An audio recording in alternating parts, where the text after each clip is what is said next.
All right. Good morning. It is July the 13th, and we're about to begin our Clearwater County Regular Council meeting. By way of reminder for all those participating and joining us by video, all public meetings are live streamed and recorded. Any verbal or written information provided may be included in public documents as per the Freedom of Information and Protection of Privacy Act, FOIP 41. So I'd like to call the meeting to order at 9 o'clock. We're going to move to point number 2, adoption of the agenda. Are there any additions? If there are none, I'm looking for someone to move. Deputy Reeve Vandermeer, motions to adopt the agenda. Those in favor? That is carried. We now need to move to 3.1, regular council meeting from June 22nd, 2021.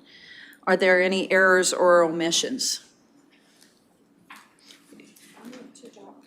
Seeing none, Councillor Lang has motioned to adopt them. Those in favor? That is carried. That brings us to item 4.1 under delegations. We have the RCMP members joining us. We have some coming in virtually. So we have a motion that needs to be made that council authorizes RCMP Central Alberta District Commander Superintendent Darcy Fleury, I hope I haven't butchered that, and District Liaison Staff Sergeant Brent Meyer's participation in council's meeting today. So if somebody'd like to make that motion. Councillor Hoven, those in favor? That is carried. All right, so that allows us to begin our opportunity to have a chat with our guests. We'll start with introductions of our council and staff. We'll start with Councillor Duncan. Good morning, Jim Duncan, Councillor for Division 1. Good morning, Darrell Lougheed, Councillor for Division 3. Good morning, John Vandermeer, Councillor, Division 4. Good morning, everyone. Cami Laird, I'm the councillor for Division 2 and the Reeve. Hello and good morning. I'm Teresa Lang, Councillor for Division 5. Tim Hoven, Councillor for Division 6. Good morning, Michelle Swanson, Councillor for Division 7. Good morning, Murray Hagan, Director of Corporate Services. Good morning, Christopher Reed, CAO. Good morning, everyone. My name is Christine Haggard. I'm the Director of Emergency and Legislative Services for Clearwater County. All right, that brings us to the one guest who was able to join us. Perhaps if you'd like to start us off, we can get introductions from yourself and then those online. Sure. Good morning, everyone. I am the local RCMP representative. My name is Carl Dinsdale. I'm the Staff Sergeant Detachment Commander here at Rocky Mountain House. I think everyone knows who I am, despite the pandemic. I don't think there's anyone new here. And it's my pleasure to be here and participate with Chief Superintendent Fleury and Staff Meyer in their introduction to the county. All right, perhaps I'll let you take it from there if you'd like to introduce yourselves and then jump straight into your presentation. We're very interested to hear what you would like to share with us today. Well, good morning. Maybe what I'll do is let Brent go first, and then maybe I'll just follow up after Brent. Yes, sir. Good morning, everyone. You can hear me all right? Yes, we can. Thank you for having me in. My name is Staff Sergeant Brent Meyer. I work in Central Alberta District with Superintendent Fleury. We're based out of Lagoon, and I liaise with Staff Sergeant Carl Dinsdale over the operations of Rocky Mountain House in the Rimbey area. So thank you for having me here today. All right, well, I'll leave it to you fine folks to lead us through your presentation. Alrighty, great, thank you. So I am Darcy Fleury. I'm the new district commander for the Alberta Central District.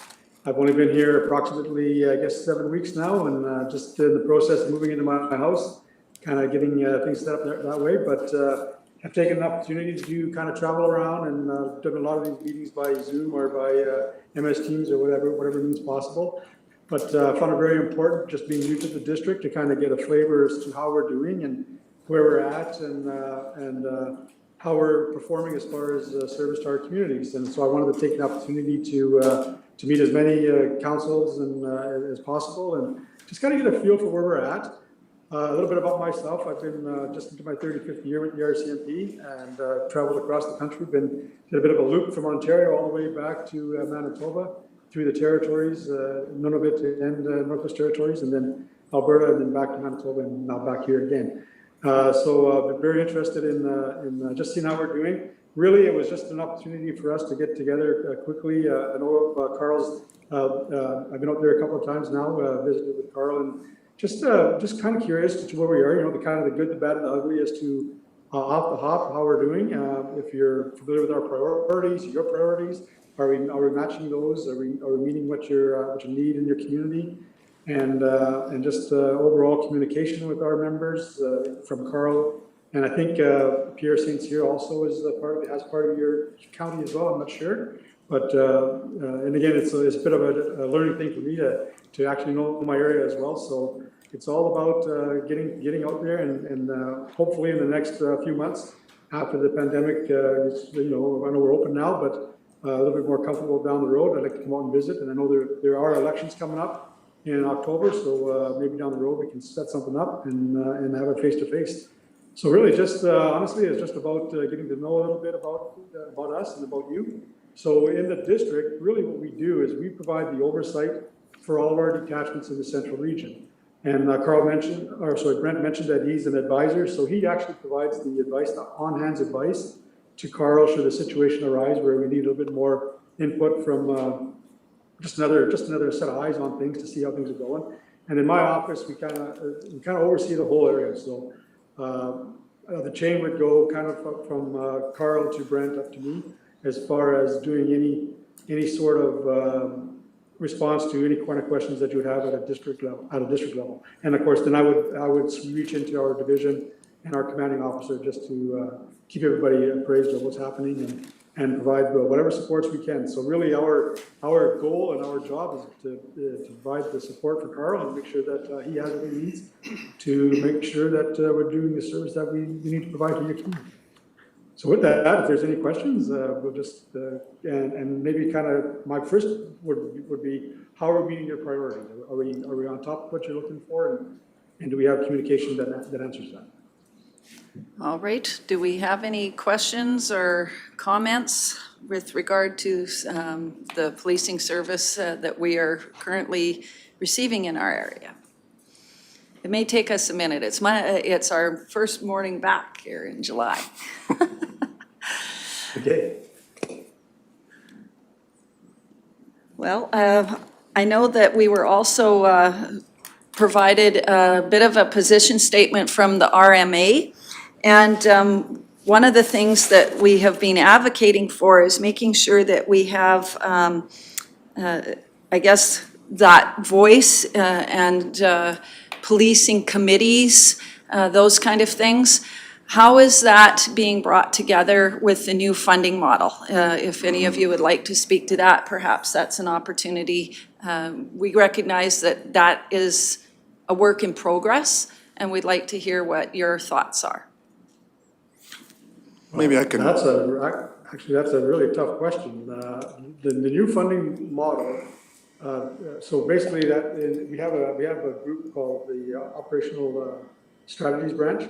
They provide all the brain power towards that type of those types of models. I do know that I'm not sure exactly what the numbers are here in Alberta. I'm just starting to get to know them, but I do know that there has been quite a change over the last little bit as far as the government's position on the funding model. I don't have it direct. Maybe Brent or has an answer to that. I don't have it off the top of my head, or maybe Carl, one of the two. I just don't have it. For me, and I think what I'm more interested in is making sure that we have opportunity on the oversight body for helping establish what those local priorities are. Like a policing committee or something. Yeah, I can certainly comment from a local perspective. There is a Rocky Mountain House Policing Committee that meets. They have representation from the town council that sits there, and they're the conduit between the police and the RCMP. I understand at one point in time, Clearwater County did have a policing committee, an advisory committee for the police, but it hasn't existed since I've been here. I've asked Harold Smits to contact the previous chair of that committee to find out and communicate with the county as to whether you want, I'd like to see it resurrected, because I do need that connection and that voice, back to council and that communication both ways. Right now, it's kind of been limited to my meetings with Clearwater Crime Watch, who has a representative from council sit with them. And that's really been the most consistent conduit I think I have between council of Clearwater and the policing at this point in time. So it's met a little bit of that communication need, but I don't know how much luck Harold has been having in getting the previous chair to provide the information that's going to be required to both the RCMP and the council to set this policing committee up again and get it running. I just haven't heard back yet as to where that sits or why it went stagnant in 2019 or 2018. I don't know exactly when they stopped meeting. And I know that we do put council representatives on that, so I believe it's Councillor Hoven and Councillor Lang, so perhaps Councillor Hoven could speak to that. From my understanding, it really was a casualty of COVID. Okay. Because the committee was active, they were having monthly meetings, and then COVID hit with the restrictions, non-essential meetings, and that committee was deemed non-essential, and it just went into, well, it ceased to function. Okay. And now it could be an issue getting it going again. I believe the files, I'm not too sure where the files are from the previous chair. I'd heard that the chair was interested in reviving it, and then I heard the chair was not. I know we had some very informal discussions about having an official police advisory committee that's mandated by the MGA, but the issue with the county is we do not have a contract with the RCMP, whereas the town of Rocky Mountain House does. So any advisory committee would have to be not officially mandated by the MGA committee, which is what CPAC was. Okay. All right, very well. Councillor Lang. Yeah, I believe Councillor Hoven basically said everything I was going to say. I was on that committee, and my recollection is, COVID, and we went into sleep mode and haven't woke up. And that could very well explain why I never did have an opportunity to meet with them because COVID hit right after I arrived, so. But I had seen documentation about the committee, and I had looked forward to meeting with them, but it just hasn't been resurrected as of yet. I believe it's important that it be resurrected in some capacity. I don't know about the official status of it as far as oversight goes because of the lack of a contract, but I simply think that consistent feedback from Clearwater County is going to be important for us to ensure that we're meeting the needs of the county. And perhaps And there's... in terms of kicking that off, Carl, sorry, I mean, COVID has definitely put a wrench into a ton of things, but with your two councillors being board members there, there's nothing saying that we cannot spearhead it also just with the two councillors and Carl, work forward from there as well, right? Setting a meeting and just seeing where things are at, updating you where the detachment's been throughout COVID, where they're presently at, and where we can go from there. I think that's sage advice. Our CAO, I'm looking to Mr. Reid and Ms. Haggart. I imagine that that's something that we could work on from our side as well. and we could coordinate that and get it up and going again. Other questions or comments? Deputy Reeve Vandermeer. Yes, thank you. I'd just like to take this opportunity to throw out a bouquet, I guess, to the RCMP overall. I think the changes that have been made in the last few years, and Staff Sergeant Dinsdale was in to report on activities, give us an update here not long ago, 2 or 3 meetings ago.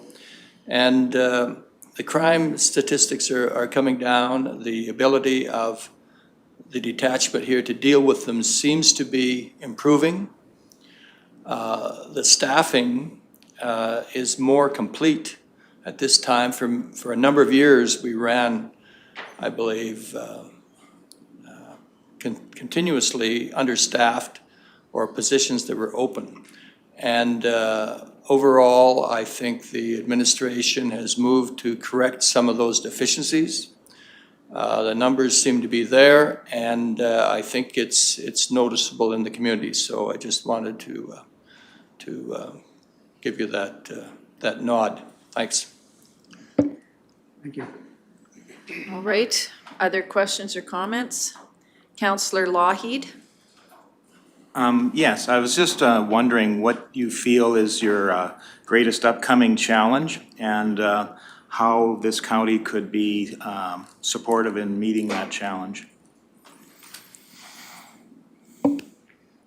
Maybe I'll let Carl go at a local level, and then if you on a more divisional level, maybe I'll have something to add. But I think on a local level, Carl, what do you see? At a local level, the biggest challenge, immediate challenge I see moving forward, as Deputy Reeve Vandermeer said, our staffing levels aren't bad right now. They've been pretty good. Our staffing folks have worked pretty hard for us to get us members and fill the positions that had been vacant for some time. We've got 3 or 4 folks coming back to work from either maternity leaves or other sick leaves, so our numbers are looking pretty good. We've increased our establishment over the past year by 5 positions, 5 regular member positions, so our numbers are actually up. We're in good shape to meet the needs of the county, and including 1 support staff position. So all that being said, my biggest challenge moving forward is really housing the people that we have. Our facility is, well, it was designed and built for 27 employees. We're housing 54 pretty soon. So infrastructure for us, our facility, we'll make do.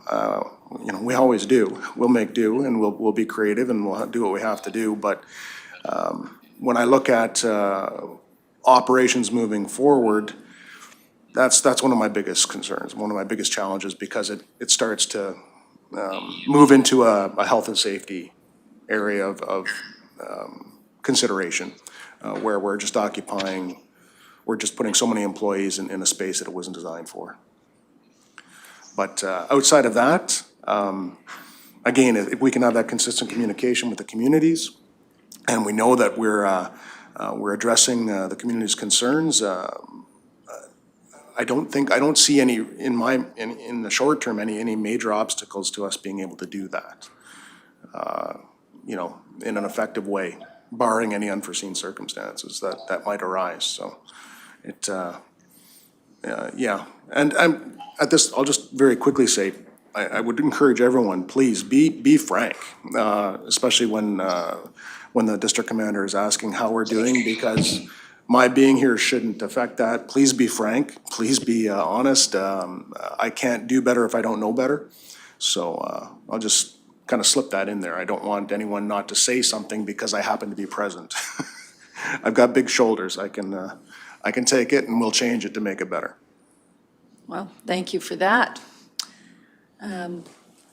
Councillor Dunn, go ahead. Sorry, I was just wondering if Brent had anything more on to add to that, Brent? I guess with everything out in Rocky. Carl's running a very busy operation. Him and Trevor, thankfully we have senior leadership out there.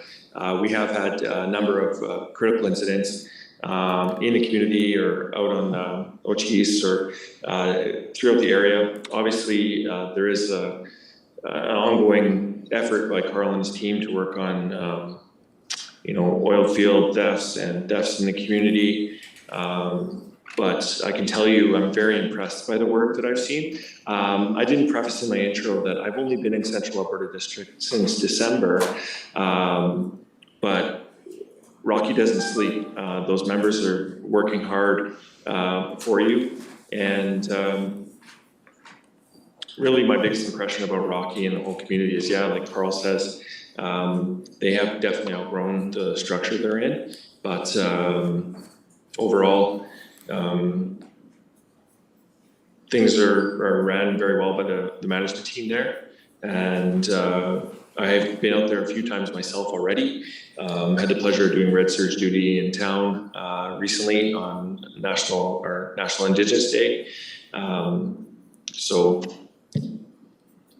I'll leave with that for now, but I'll add in further info as we go along.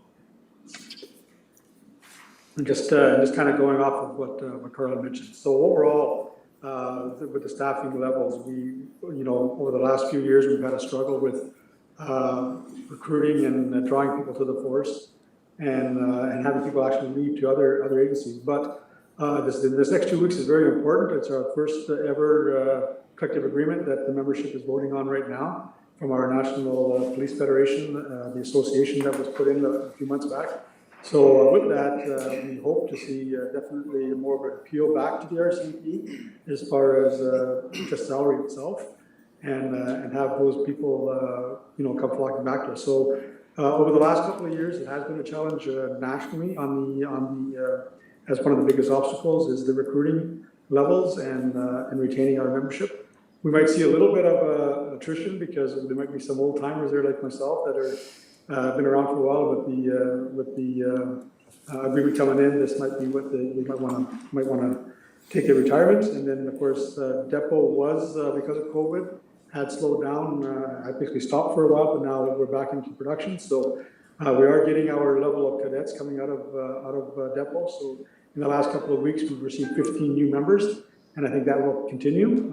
It's just that we need to continually fill our vacancies, and it's a struggle historically, and it will be. But I think with the new agreement, it's going to be positive for us. I'm going to go to Councillor Duncan in a moment. Just before we move on, when we talk about a new facility for our area, and we do recognize that Rocky Mountain House in Clearwater County and our neighbors, we keep you busy. And I'm wondering, how long does planning for a new facility take? This is going to be a multi-part question. Who would need to be involved? And what does the funding model for a facility like that look like? That allows us then to, budget moving forward, because this would be a significant capital budget, I'm assuming. You know what, I'll probably defer to Chief Superintendent Fleury for the more of the details on how construction of new facilities goes in the RCMP. He has lots of experience and in-depth experience in the planning of property for the RCMP in some of his posts. In my experience, well, I know that right now, because the town of Rocky Mountain House has a municipal contract, that makes them responsible for replacing the existing building when it does get replaced. I know that the town of Rocky Mountain House perhaps is feeling the financial strain that a lot of communities in Alberta are because of reductions in industry over the past number of years. And no one is, I think, biting at the bit to take on, it would be, I would say, in the neighborhood of $15 to $20 million, and Chief Superintendent Fleury can correct me if I'm wrong on that number. That's kind of the range that you're looking at for a facility of the size that we would require. And no one's jumping at the bit to take on that kind of debt. Now, if they did and they built the facility, basically the other components of policing here, so the provincial policing side of the house, traffic services, regional traffic services, all those other people that are in that building then basically pay rent to the town or whoever built the facility to account for their use of the space, and that then in turn accounts for their financing of the space. In my time in the RCMP, where I've seen these contracts go from planning, to design and then build, I think the fastest I have ever seen that happen is 7 years. I'm not saying it couldn't happen faster, but in my experience, that's the fastest it's ever happened. So it's not a quick fix. But again, I'll let Chief Superintendent Fleury perhaps comment on what he's seen, and he knows more about it at the corporate and divisional level of who is involved in how that gets planned. Well, yeah, you pretty much hit on the head there, Carl. That's, we have to get you an OSD there pretty soon, but, no, that's exactly what it is. There's a process in place that we have, and number one is we have to get the building has to come onto sort of a priority list for the province, for the division. It has to come on as to where we are structurally and what the needs are for the building. So that in itself, we have to put a business case together and put that into our asset management committee and let them decide if it's the priority. Once it's on the priority, as Carl mentioned, it can take quite some time to have it built. And right from the planning stages to the design and all the way up, it could take several years. 7, I would say, is probably about the right ballpark for a facility that size. The expense right now is probably in that range because it would require to be for a large building. And he hit the nail on the head again when he said about the funding model. The funding model would be up to the Rocky Mountain House. Yeah. We can negotiate if there are provincial assets in there, which there are. So that would be a conversation. So at the table would be, of course, our OSB, it would be our asset management team, it would be provincial representatives, and of course Rocky Mountain House. So it would be quite the group, and they would put it all together. The business case would start right at Carlsville. So we would put a business case in from Carl up to us, and then we would massage it and get it into our asset management. And that can include if other groups such as yourself are interested in participating in that, we can put it all together and come up with different types of models as far as the funding goes. But for the most part, it is the Rocky Mountain House. And I think we've answered all the questions on that. I believe you have, go ahead. I just wanted to echo those sentiments. Myself, my whole service has been in Alberta, all in the north. And I have worked through the business case process up in the Desmarais-Wabasca community. And I started that process up there in 2013, 2014. And they are now in that building 6.5 years, 7 years later. So it does take some time. I can tell you on our asset management list, for example, RIMBY right now is top 5 for one of the provincial detachments to be replaced. So I know that this year RIMBY is having land identified and purchased in that area by our property management team.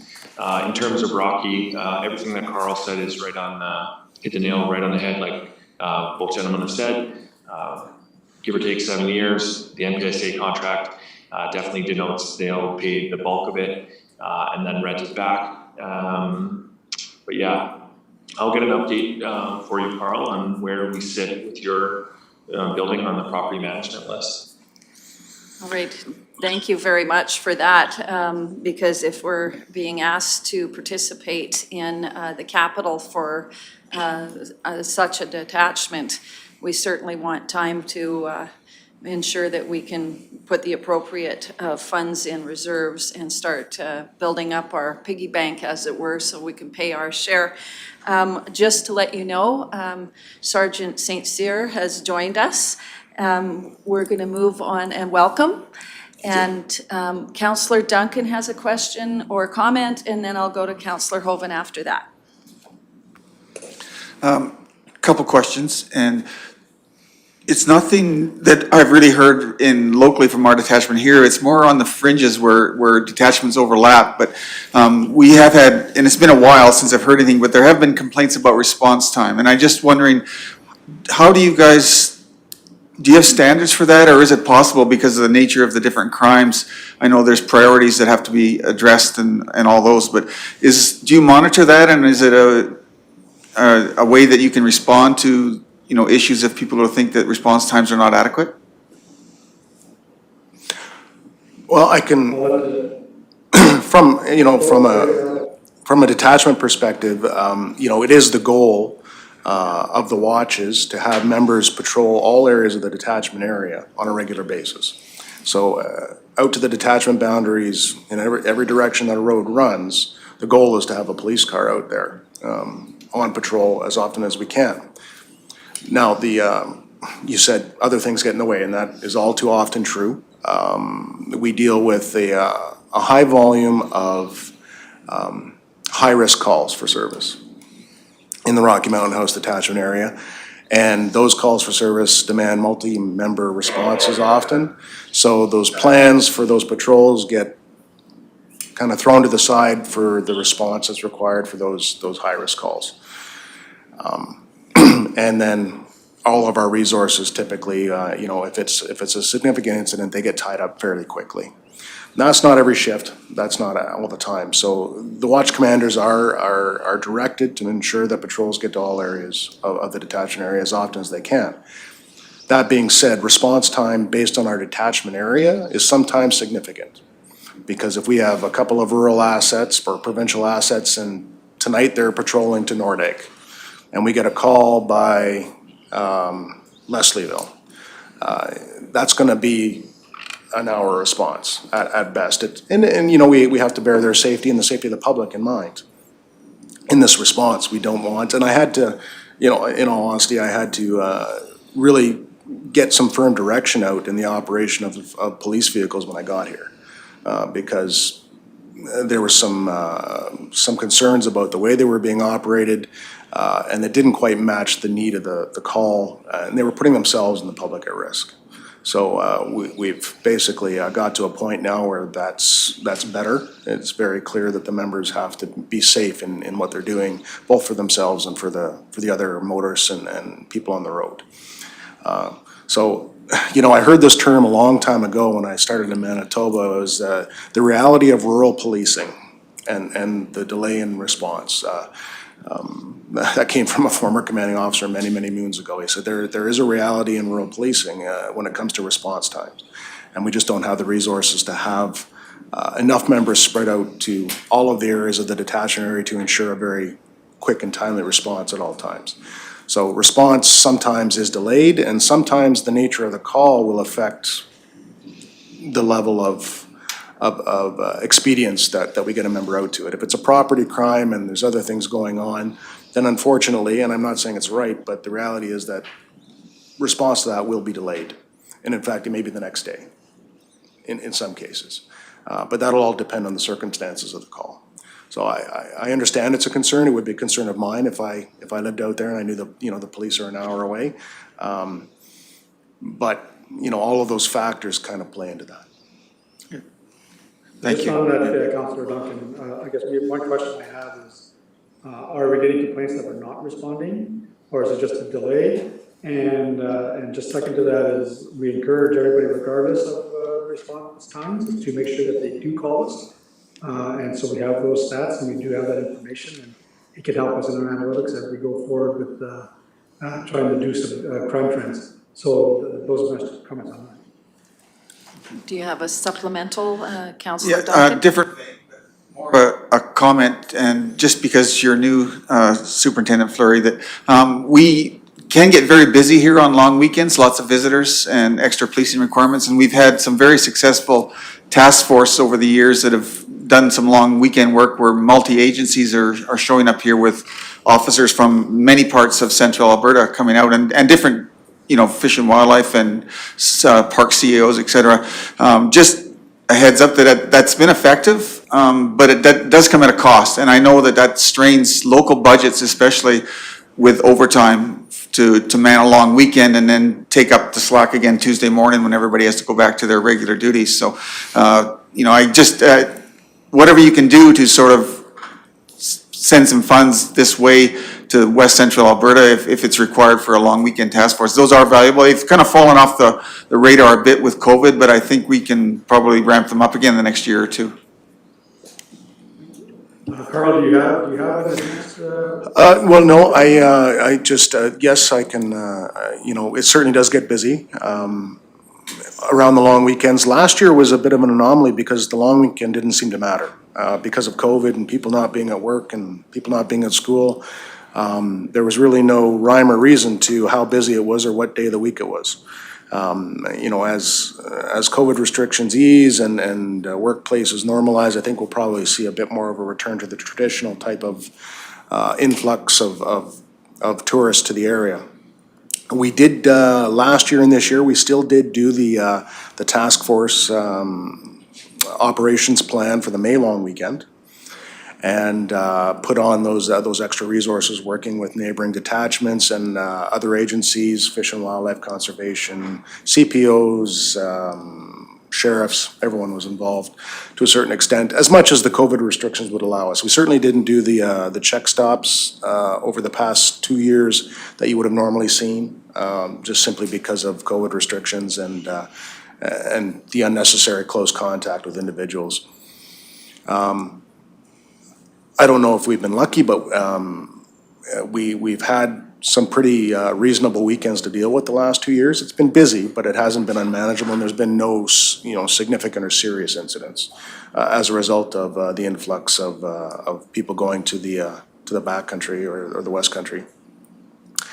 So on that, Carl, just, oh, sorry, go ahead. No, sir, I was just gonna say, we haven't planned for any of the other long weekends like that last year or this year, but we're in a position where we can.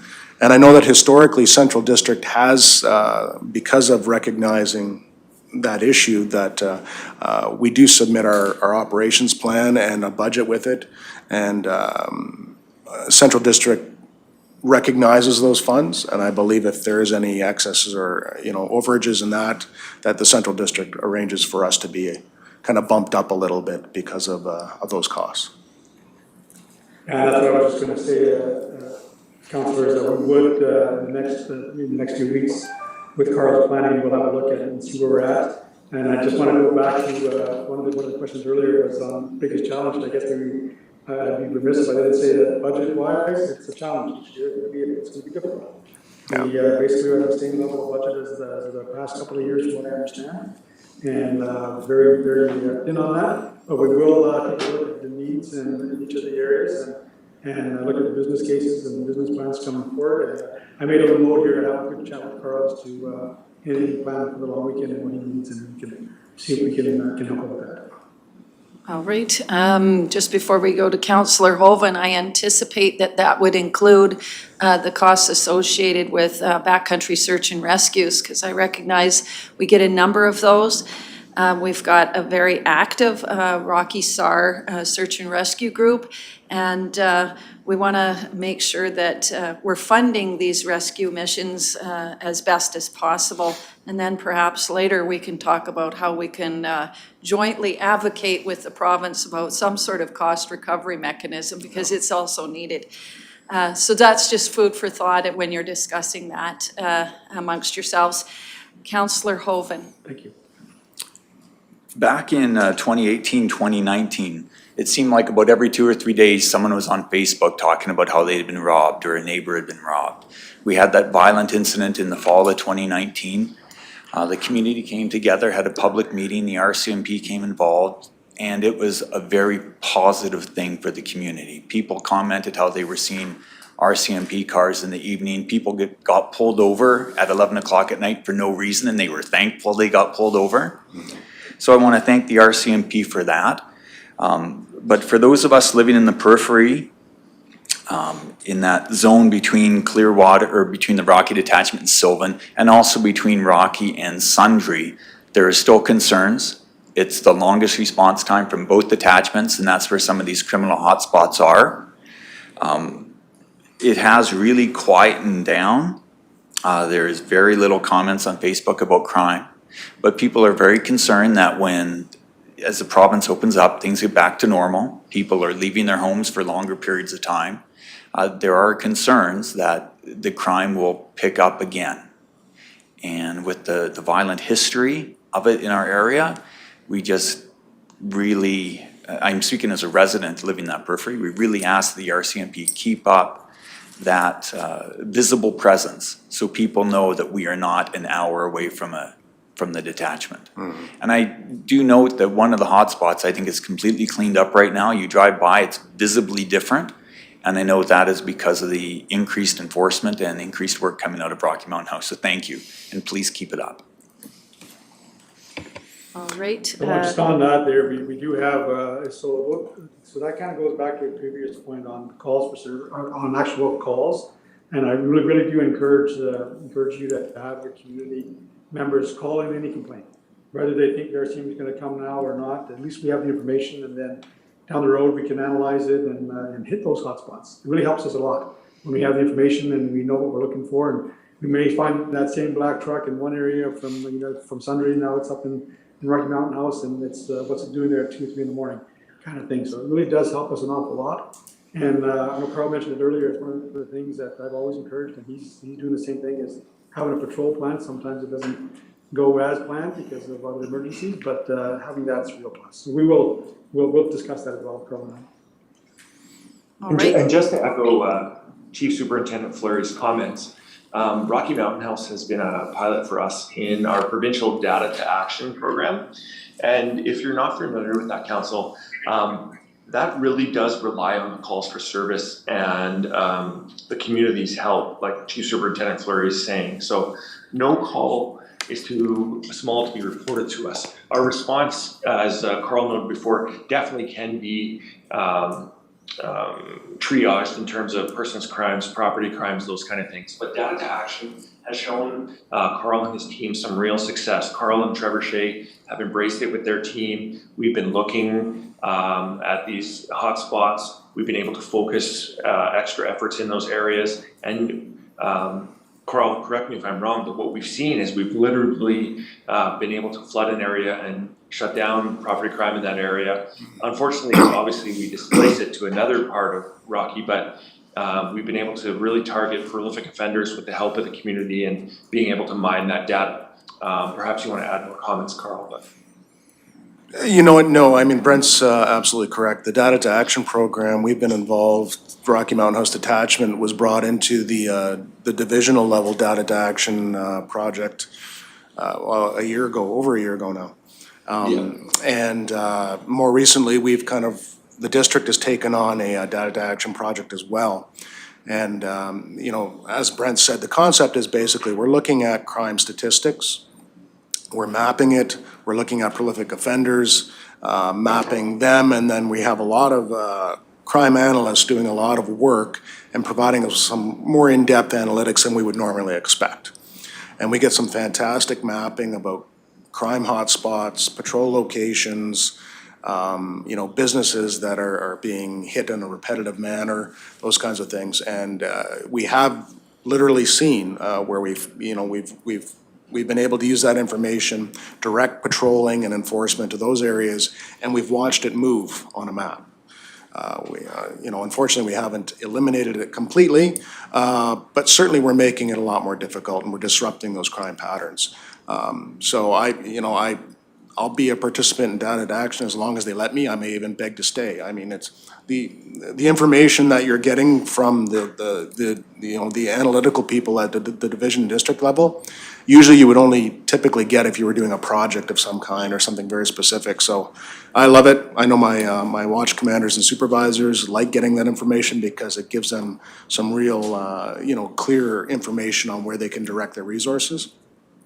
So that program, and then probably in conjunction with, I always try and give as much credit as I can to the crime reduction unit that we developed in late 2019, early 2020. Those two members, they have done and continue to do phenomenal work. They keep a lot of pressure on our known prolific offenders, and again, we're seeing them disrupting them to the point that they're relocating and They continue to do that work, and it's important because we know that 90% of our crime is committed by 5% of the population.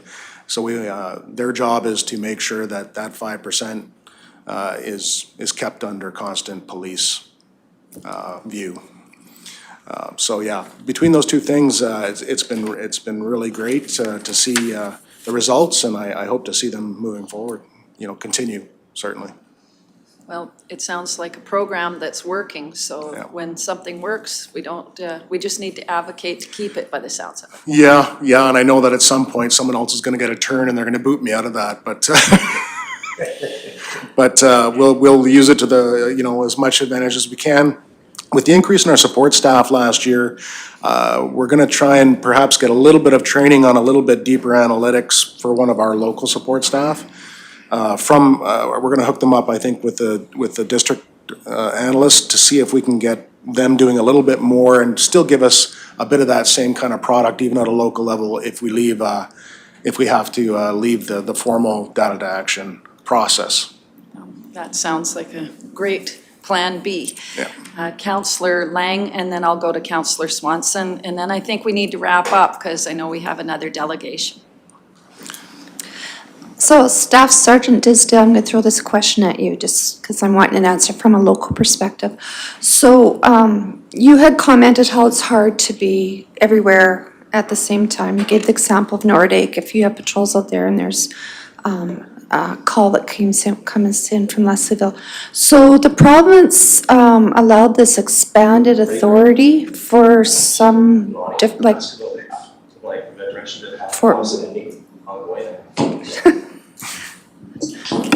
the province allowed expanded authority to some of the different departments, sheriffs being one. I'm not sure if Fish and Wildlife and Highway Patrol were included in that. And I realize there maybe hasn't been enough time to analyze it, but I'm wondering, how does that appear to be going so far? Are there difficulties? The coordination effort between the different departments, is that working, not working? At the outset, Fish and Wildlife, and I think I'm correct in assuming that you're referring to the RAPID program, where the other enforcement agencies could be dispatched in emergent situations if they happen to be closer than RCMP people. We've had meetings with Fish and Wildlife. We've talked about, those authorities and those responsibilities. We have yet to have an incident that would require a rapid response in the detachment area. Fish and Wildlife's concern is, of course, I think there are three total Fish and Wildlife officers for the Clearwater County area. So again, they have one officer in Nordegg, one here in town, and I think maybe a supervisor here in town. So they have limited resources to be able to do those kinds of duties, but they're willing to do it. They've had the training, the enhanced training that they provided. So we both understand what it would look like should it happen. So hopefully that's the way it plays out. We just haven't had an opportunity to experience it.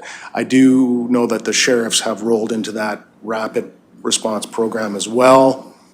And they were granted some expanded authorities as of the beginning of July, I believe. It sort of started to roll out where they can start doing criminal traffic enforcement, impaired driving, dangerous driving, those kinds of things. And again, I haven't seen any results from that on how effective it is. But anytime we can get visible presence on the roads within the county, regardless of what agency is involved, it's a white emergency vehicle with lights on it. It causes people with ill intent sometimes to perhaps not be as bold as they would be otherwise.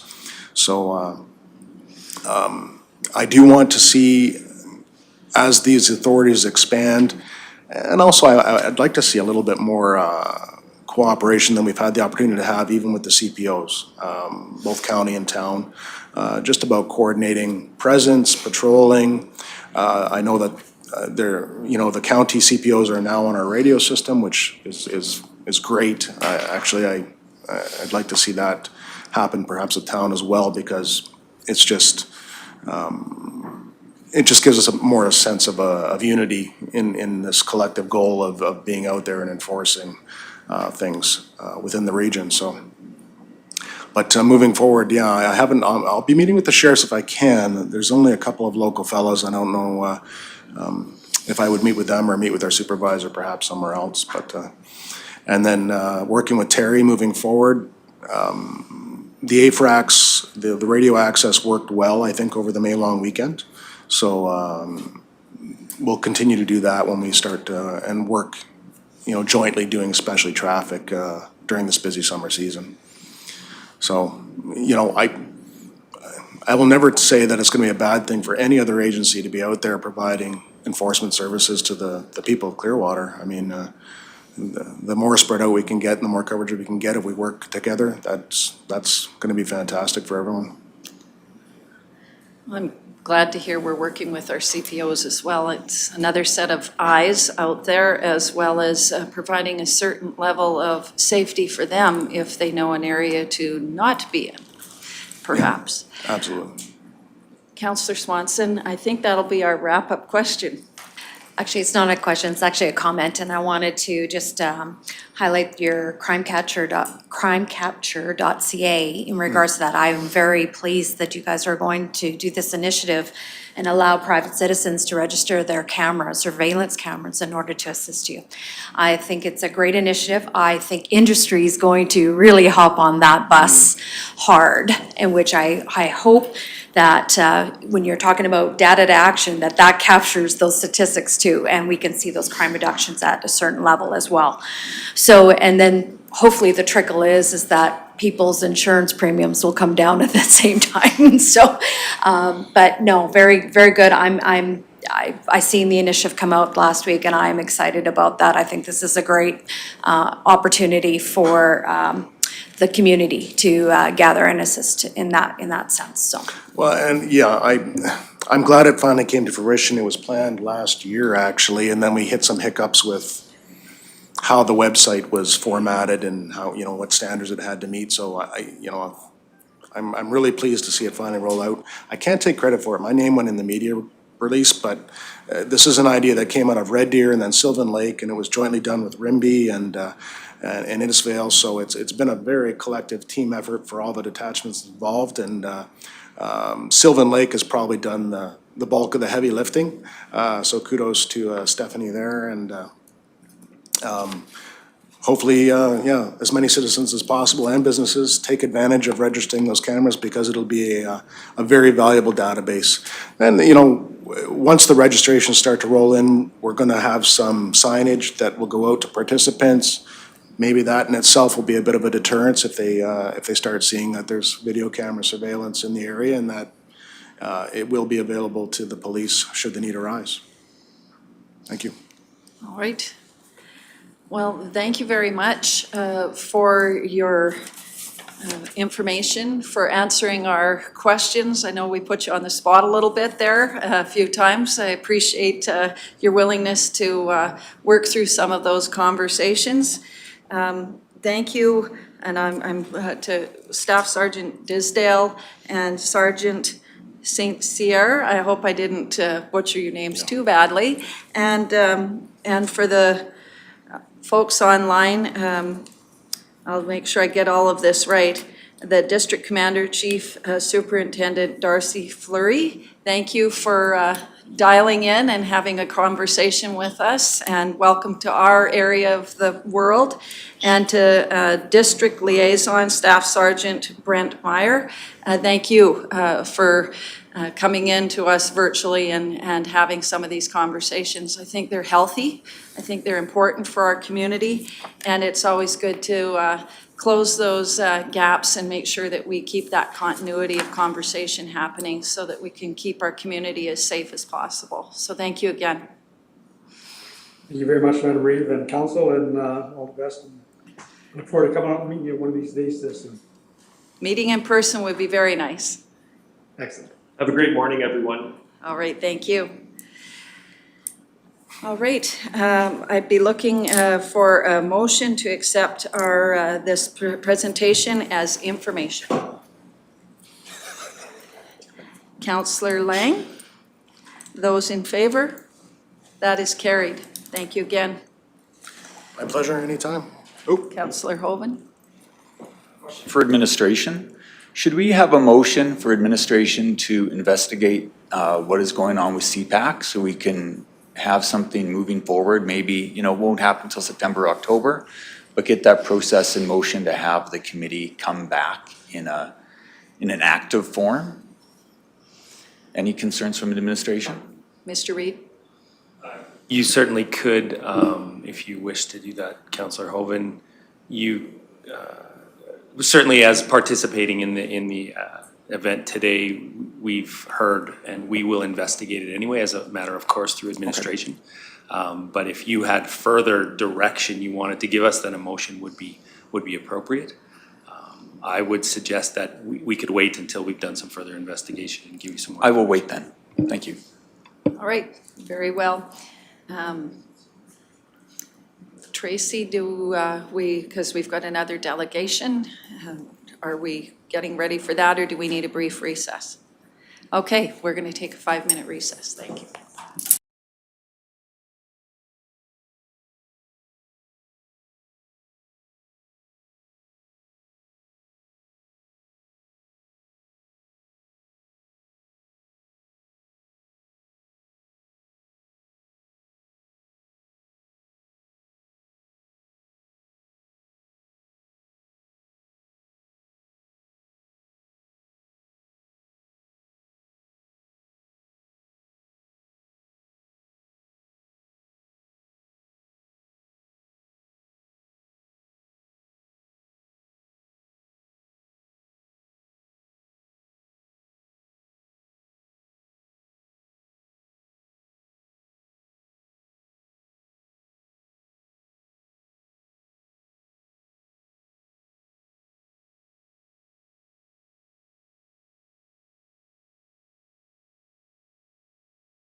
All right, we're back from a brief recess. We've done a little bit of a scheduling switch, so item 4.2 will be at 11 o'clock. And we're not quite up to the timing for 4.3, so we'll move on to 5.1. I understand, Mr. Reid, you might be able to walk us through 5.1. Yes, indeed. Thank you, Reeve Laird and Council. I'll just read a bit. The staff recommendation is the council approves a $2,000 funding request from the Rocky Mountain House Chamber of Commerce for the Central Alberta Aviation Tour that was held last Saturday, July 10th. And that funds from the 2020 operating budget contingency will be reallocated to the Economic Development Fund for the funding request. The background is, you may recall at June 22nd, 2021 regular meeting, council approved granting $2,000 to the Alberta Aerobatics Club to host this event. In the interim time, the event swapped host to go to the chamber. There's some other details there, but the event was highly successful, and given that it was council's intention to support that event, we are bringing this back to you now to continue your support. The grant application you will see was submitted, and the event did go without a hitch. I will mention that the volunteerism shown at that event, as well as the community support, definitely met exactly what you, certainly Councillor Duncan, mentioned, getting us back, restarted, and showing the community spirit, and really bringing a public event after, or post-COVID, you might say, post-lockdown. So again, this is administration's attempt to allow your intention to be followed through, but the event itself did change to the chamber being the operator, and therefore they need to receive this funding. And of course, I'm open to questions. I guess my only question is, if the Central Alberta Tour had some costs associated to the Alberta Aerobatics Club, I imagine then they'll sort that out with the Chamber of Commerce then? I just don't want to see them out of funds. That is correct, Reeve. All the organizations are on board with how this event ended up playing out, and they are working through it entirely appropriately, yes. Okay, thank you. So we're looking for, I got to tell you, I went to this. It was amazing to see the folks in our community. I know Councillor Swanson attended as well. It was a perfectly lovely day. We had great representation from the pilots on the tour, great representation from the folks with the show and shine and the 2 charity barbecues. I would estimate we were over 1,000 people out there. Yeah, coming and going and doing whatever. It was, I think, pardon the pun, just the shot in the arm our community needed. But I think that this is great, and I thank the folks who got this done for stepping up and making it happen. So looking for a motion that council approves the $2,000 funding request from the Rocky Mountain House Chamber, Chamber of Commerce for the Central Alberta Aviation Tour event, which was held on Saturday, July the 10th, 2021, and that the funds from the 2021 come from the operating budget contingency, be reallocated to economic development for the funding request. Wow, there was lots there. Okay, who would like to make that motion? I'll make that motion. Deputy Reeve Vandermeer. If there's no other questions, those in favor? That is carried unanimously. I even got it said correctly. Do we have enough time to get through item 6.1?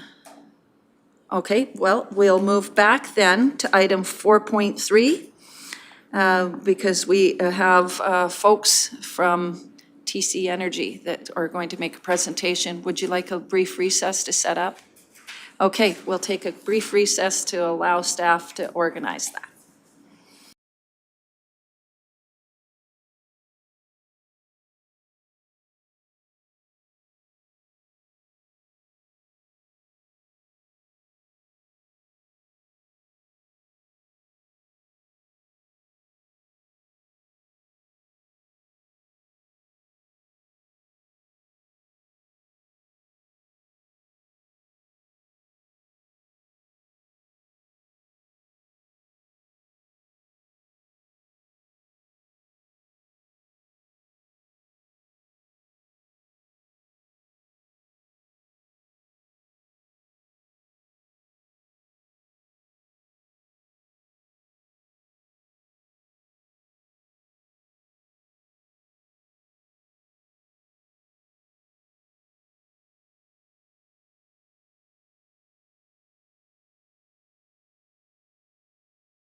All right, it's 10:16 and we are resuming our council meeting.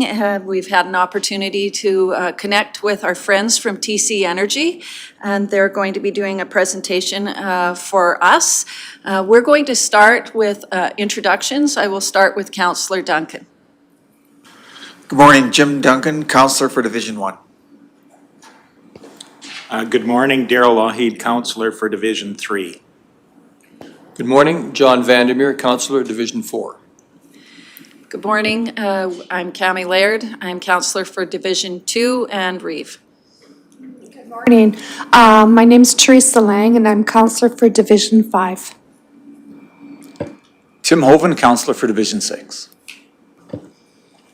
Good morning, Michelle Swanson, Councillor for Division 7. Good morning, Murray Hagan, Director of Corporate Services. Good morning, Christopher Reed, Chief Administrative Officer, Clearwater County. Good morning, I'm Christine Haggard. I'm the Director of Emergency and Legislative Services for Clearwater County.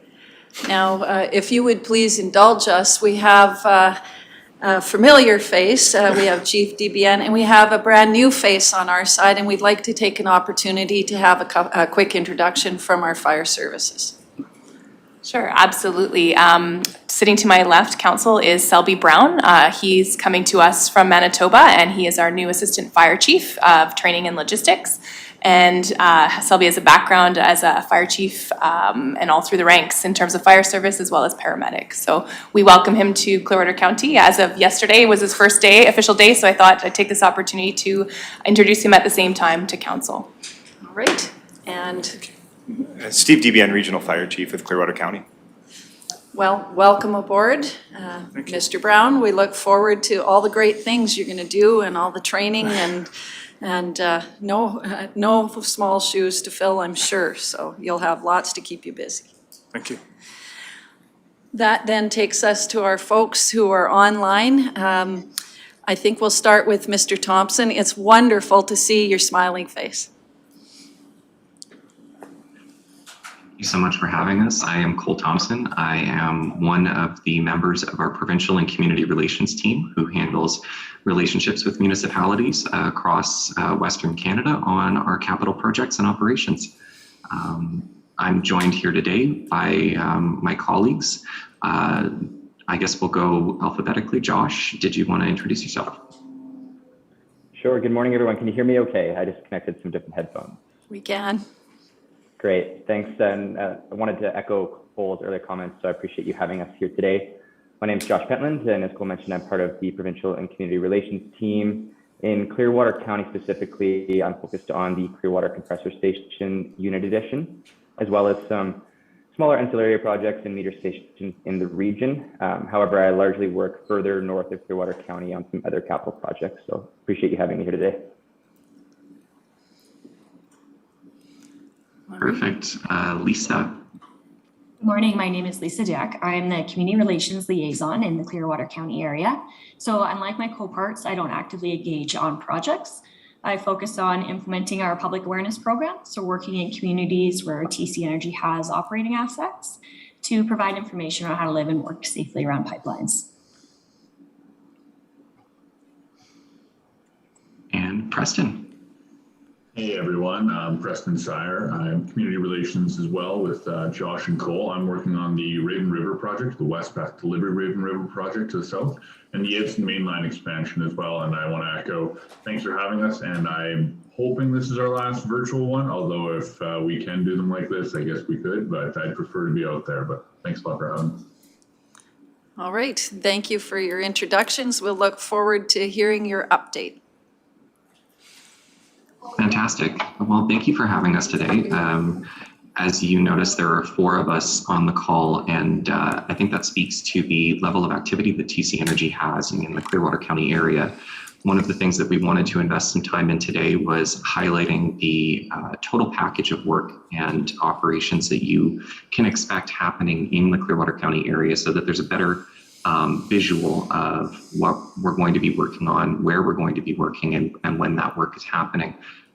You receive a number of notifications from us on a regular basis, so having the opportunity to consolidate the information sharing and provide a little bit more of a robust overview, I think will potentially help conversations going forward. And if there are any questions for us about any of the activities that are happening in the area, you now have the full suite of practitioners working in the area on behalf of the company. So this is all of us. The first thing we would like to start off with is an acknowledgement that the meeting is happening today regarding projects that exist within Treaty 6 territory. We are resident in Treaty 7 here at the Calgary office, and we like to recognize all of our Indigenous partners across our entire company's footprint for the role that they play, not only in supporting our projects with information and traditional knowledge, but also respecting the presence that they have and the traditional connections that they have to the land where we live and work. For Treaty 6, we are building projects in the Cree, Dene, Blackfoot, Saulteaux, and Nakota Sioux territories. We also acknowledge our Métis Nation of Alberta partners in regions 2, 3, and 4, as well as the Inuit communities that have connections back to the various lands that we work on as well. We recognize this as part of our efforts that we've put into reconciliation with our Indigenous communities going forward, and we look forward to opportunities to continuing to share the efforts that we're putting into improving the relationships that we have with all of our Indigenous partners. We also, as Lisa had mentioned, put a strong focus on public awareness and damage prevention. So we always include a safety moment, and this one is probably the most pertinent of the safety moments we have for communities, which is to ensure that people always call or click before they dig and know what is below them when they're undertaking projects on lands that they may not be familiar with. And even if they are familiar with what they think might be below them, it always pays to have those underground services marked prior to starting construction activities or any excavation to ensure that we're not adversely affecting anyone's services or potentially putting anyone in harm's way. So with the introductions out of the way, what we'll go through is a very quick overview. And if anyone has any questions about TC Energy's role in energy markets across North America after the presentation, please do feel free to bring those to us, and we'll be happy to support with more information. But I think what we'll focus on today is really the total package of work that we have coming up in the county, what sort of socioeconomic impacts and benefits those activities are having regionally, and talk a little bit about what the community can expect coming up in the coming years as we continue with our suite of projects across the area. We have all of the folks in the meeting listed here today, and after the meeting we'll be providing contact information to Tracy in case there's any further follow-up required with any members of council or any members of administration that have any questions for us. Basically, what we do as a company is to make sure that we deliver energy safely that people need, and we do it responsibly. We have a collaborative approach which features heavily in our community engagement approach, which I think you guys see a lot of us and a lot of notifications from us letting communities know what we're up to. But we like to do our work in full transparency and focus on doing it with integrity. So really standing behind our word and following up on any of the commitments that we make. Some of those commitments that we've made on some of the projects that we're working on in the area, such as reporting on our local spend, are going to be featured in the slide deck in the coming content. Our energy network is extensive, and the work that we're conducting in Clearwater County helps connect Alberta's energy resources and some of northeastern BC's energy resources to markets across North America. Our footprint is unparalleled, and we basically touch every major market and consumer group across Canada and the United States. For context, that's about 25% of the natural gas that anyone in North America consumes on a daily basis. And about 20% of the oil that moves from Western Canada to the US for consumers and essentially their energy needs across the US as well and Gulf Coast. We also are a major feature in the power market and power more than 4 million homes on a daily basis. Our natural gas pipelines are predominantly what we have in Clearwater County. Our business on the natural gas side is extensive and is quite long. We've been in operation in Clearwater County since the very early 1960s, in fact 1960 itself. Some of the earliest assets that we currently operate were commissioned for use in what was originally the Alberta gas trunk line system. Our oil and liquids pipeline systems don't touch Clearwater County, but if you have any questions for us afterwards about any of the activity that we've had or continue to have in oil markets across North America, we are definitely happy to support with further information. And likewise on power and storage, our nearest power and storage assets to the Clearwater County region are actually just north of you in Yellowhead County. We have a major gas storage facility near Edson, and we also have a power facility near Crossfield. So we do support the southern and central Alberta market as well as northern Alberta with natural gas fired generation as well as natural gas storage. If you have any questions again about our power unit, I'm happy to support. I also lead our engagement in Alberta on power assets, so happy to provide more information there. What we're here to talk about today, though, is largely our footprint in Clearwater County. We are developing a simplified map so that we can distribute this to you afterwards with a little bit of a clearer picture. We ran this through CAO Reed, and one of the pieces of feedback he had was that when you look at the sheer volume of natural gas pipeline assets that we have in the county, it gets a little bit visually busy on this map, but we definitely will provide a simplified map of our projects that you see highlighted in red after this presentation today. Without the black assets that are highlighted, which are actually our existing pipelines that Lisa's team oversees the relationships for. The green lines that you see on the map are pipelines that are not operated by us, but that tie into our system. That would actually include the lateral line that comes off of one of our pipeline assets and feeds the natural gas supply to the town of Rocky Mountain House. So we are indirectly connected to every consumer in Rocky Mountain House.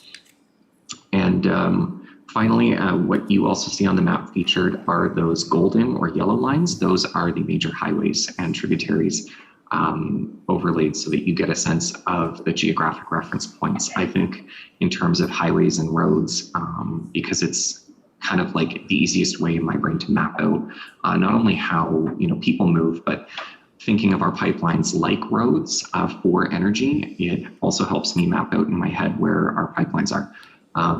Essentially, what we are doing through Clearwater County is extending the highway network that we have for energy and natural gas through the region. We currently have 4 pipelines in service running from northwest to southeast through the county's footprint. And what we are essentially doing is adding a full lane to the highway of energy that we have along our mainline system. So we have the Edson mainline, which extends essentially from the community of Edson southward towards the James River junction point, which is just north of Sundre. You can see on the map, actually, it's quite a fork in the road, but essentially that's where the energy splits off, and the natural gas moving through Clearwater County will either fork in the road and make its way out to Ontario and Quebec, and the Prairie provinces, as well as the US Midwest through a number of interconnect pipelines, or make its way southward and actually head on a path through Southeast BC to support consumers in Idaho, Washington State, Nevada, and California. Oregon, I missed Oregon. So essentially the infrastructure that we're building is critical not only to Alberta consumers and to our industry, but also to North American energy security. So it's a big undertaking for us. What we've undergone so far this year is construction at our compression units. And so that sets the context for kind of not only the number of employees that we have been sourcing and will be sourcing going forward, but also the footprint that we've been occupying. So Josh represents the Clearwater Compressor Station Unit Addition that's highlighted in this lower red triangle. And I represent the Nordegg Compressor Station Unit Addition in this upper red triangle. Those are 2 30-megawatt compressor stations that currently are under construction and will be completed later this year. The construction of those compressor stations is localized and tends to involve smaller crews than pipeline construction because of the construction methods that we use, as well as the general labor force needs that those sorts of facilities have. They take a little bit longer to construct than pipelines, but they require smaller workforces. We also have very recently started work on the Brewster pipeline section, and thank you to Councillor Laird for joining us for the pipeline blessing with the Stoney Nakoda Nation. We have undertaken a lot of work with our Indigenous partners to ensure that they are fully involved and appraised of the project, and also that the county and all stakeholders that are potentially impacted by our work have the opportunity to participate in whatever way they wish to within reason. So we definitely invite people as we continue to construct and COVID restrictions lift to find ideas and ways that we can get involved in the community and potentially get the community involved in our projects in a more meaningful way. We definitely are always aiming to be out there in the field. COVID has put some restrictions on us that are just now being lifted. So we hope to be back out in the community shortly. And as my colleague Preston had mentioned, maybe not doing these by video call anymore. These presentations, I mean. So the brew section that Councillor Laird joined us for the blessing of the pipeline for is a 48-inch pipeline. So essentially a 4-foot wide or 4 foot in diameter pipeline that will be running from just west of Rocky Mountain House north to our Nordig compressor station. North of that Nordig compressor station later in the year, we plan on doing some early construction work on behalf of Preston's group for the Elk River pipeline section, which will extend that 48-inch pipeline into Yellowhead County. Picking up on the southernmost point of the Brewster pipeline section at our Vetchland compressor station here in the center, which is just due west of Rocky Mountain House, we will also be constructing the Alfred Creek pipeline section, which is another 48-inch line, which will then take us down to the Clearwater compressor station that Josh will be finishing up work on. You may be wondering why we staged the work this way, and essentially it's that having the compressor stations installed and ready to compress the gas is a critical step in making sure that that pipeline capacity that we bring on has the adequate kind of push or horsepower behind it to continue moving gas through the entire system. Finally, later in 2022, you will see work coming up on the Raven River section, potentially of our Edson mainline, which is the final extension of the pipeline system in Clearwater County that takes us southward towards Sundre. So that takes us essentially to that fork in the road I was discussing, where gas markets are supplied in a couple of different directions. And so essentially from this point where crews are deploying on the Brewster section in the coming weeks through to 2022, you'll see stops and starts of pipeline work that will involve a number of different services and crews coming through the Rocky Mountain House area and through the Caroline area, as well as northward in the Nordig area. So we're going to be pretty busy pretty much across the county. I will hit pause there and move to the next slide just to kind of cover visually what we're talking about a little bit. Oops. I had a slide showing the compressor station. It is missing. Essentially, I will send it to the group after, but it's an aerial overview of what a standard compressor station looks like and how it ties into our pipeline network. Going back to the map then, what we will be doing is essentially wrapping up work later this year on the Clearwater Compressor Station Unit Edition and the Nordig Compressor Station Unit Edition, and starting work on a lot of this pipeline. So the Brewster section is fully licensed and has already been staged at the site that we're occupying just north of Rocky Mountain House, not too far from the airstrip. So the Metal Dog Yard currently has all of our 48-inch pipeline ready to go for that Brewster section, and we will be deploying crews to begin meaningful construction of that pipeline in the coming weeks, which means our construction partners, Steel River Seachem, will be conducting a lot of their procurement and hiring in the next couple of weeks as they ramp up their crew size. That crew is anticipated to peak at about 650 during full construction. We hope to get a lot of the work on the Brewster pipeline done throughout the summer and fall, with commissioning late in Q4 if we can get that pipeline completed on time. That construction will be followed up shortly thereafter by the Edson Mainline Elk River and Alfred sections.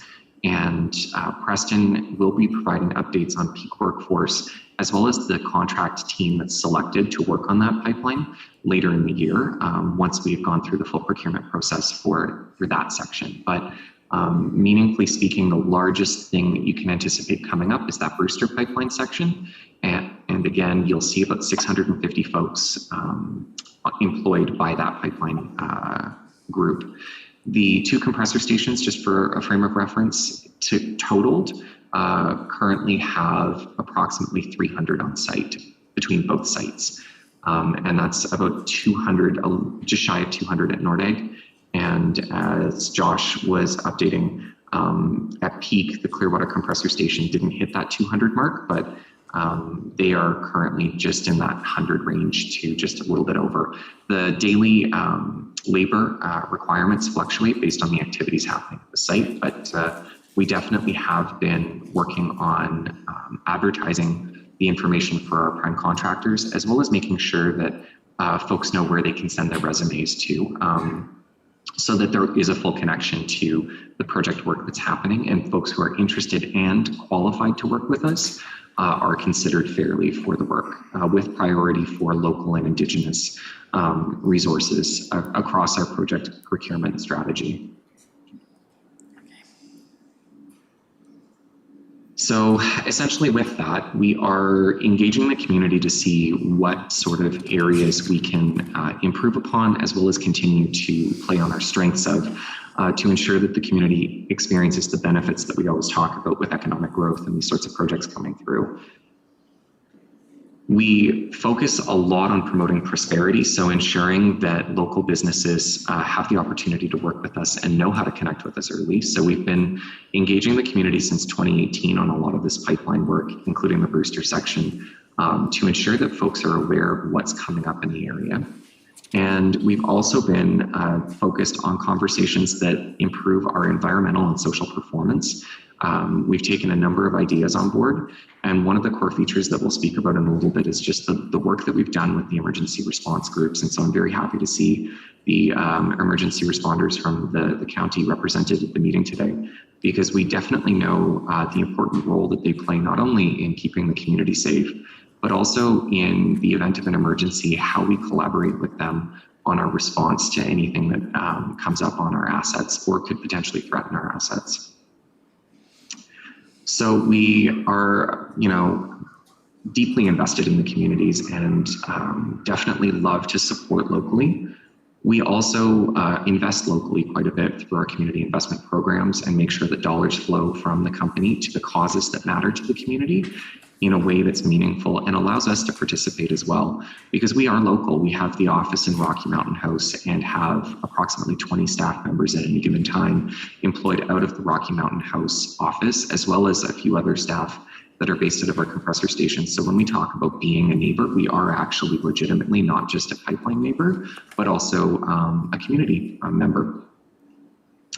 And that's basically what we wanted to highlight today, is on the basis of social performance, how we're doing in Clearwater County. And so we've pulled together a Q1 summary. So this represents from January through March of 2021. Our community investment in the area has totaled $56,800 for Q1. We are currently pulling together our numbers for Q2, and we'll be able to provide those in the coming month, along with some of the other updated numbers that we'll have coming up. On the project employment side, I know it's a huge interest, but the 2 compressor stations and the early work that we did on our Brewster pipeline section, including some of the staging and some of the clearing, employed 93 people locally during, again, that 3-month period from January through March. And we will have revised employment numbers again for Q2 coming up. We do anticipate those numbers to pick up for Q3 as we start to procure our resources locally for the construction of the Brewster pipeline and some of the more intensive activities that we have coming up. The 6 growth projects that were mentioned are definitely going to keep us busy through that 2022 timeframe, and we will kind of continue to provide updates to the county as we move forward so that you know when we'll have peaks and valleys of activity, so that we can also map out if there are any cumulative effects that we need to keep in mind. On the long-term benefits side of things, just an update, our 2020 tax assessment for Clearwater County totaled $6.9 million. As those compressor stations that we discussed come into service later this year, that will meaningfully impact our assessment for 2022 and late 2021.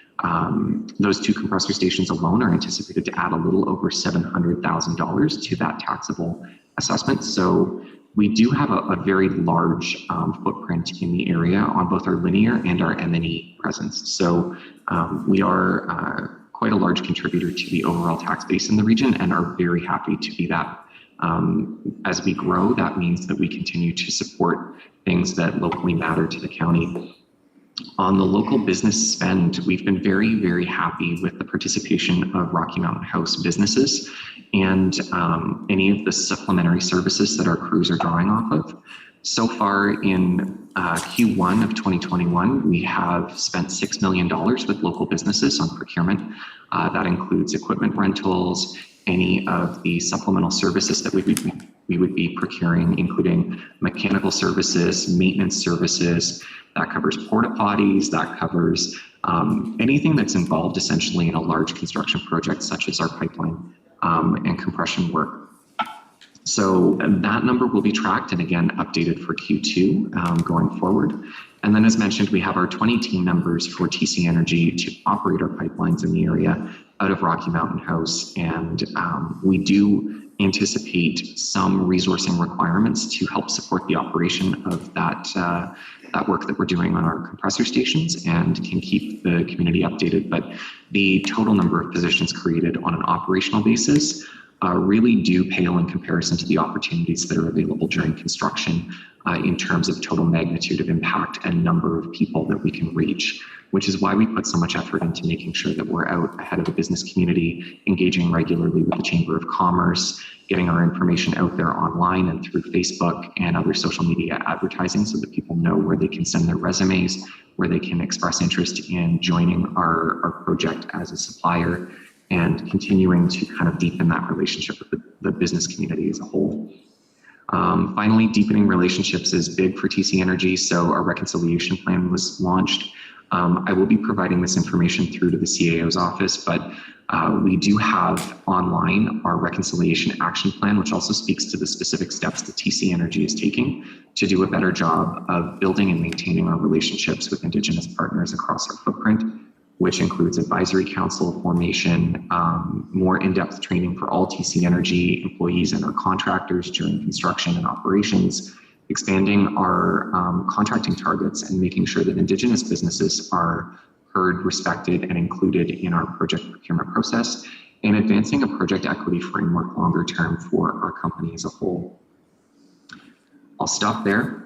If there's anything that I can provide more information on or that my colleagues and I can speak to in order to support the discussion going forward, please do let us know. I feel like I am just at 10:45, so I don't want to occupy any more time. But I will yield the floor in case there's anything from council. I guess to start, I thank you very much. That's very thorough, and I can appreciate how busy of a map that you guys are trying to manage with all of your assets in the area. You did indicate that there's $6.9 million in property taxes paid to Clearwater County in 2020.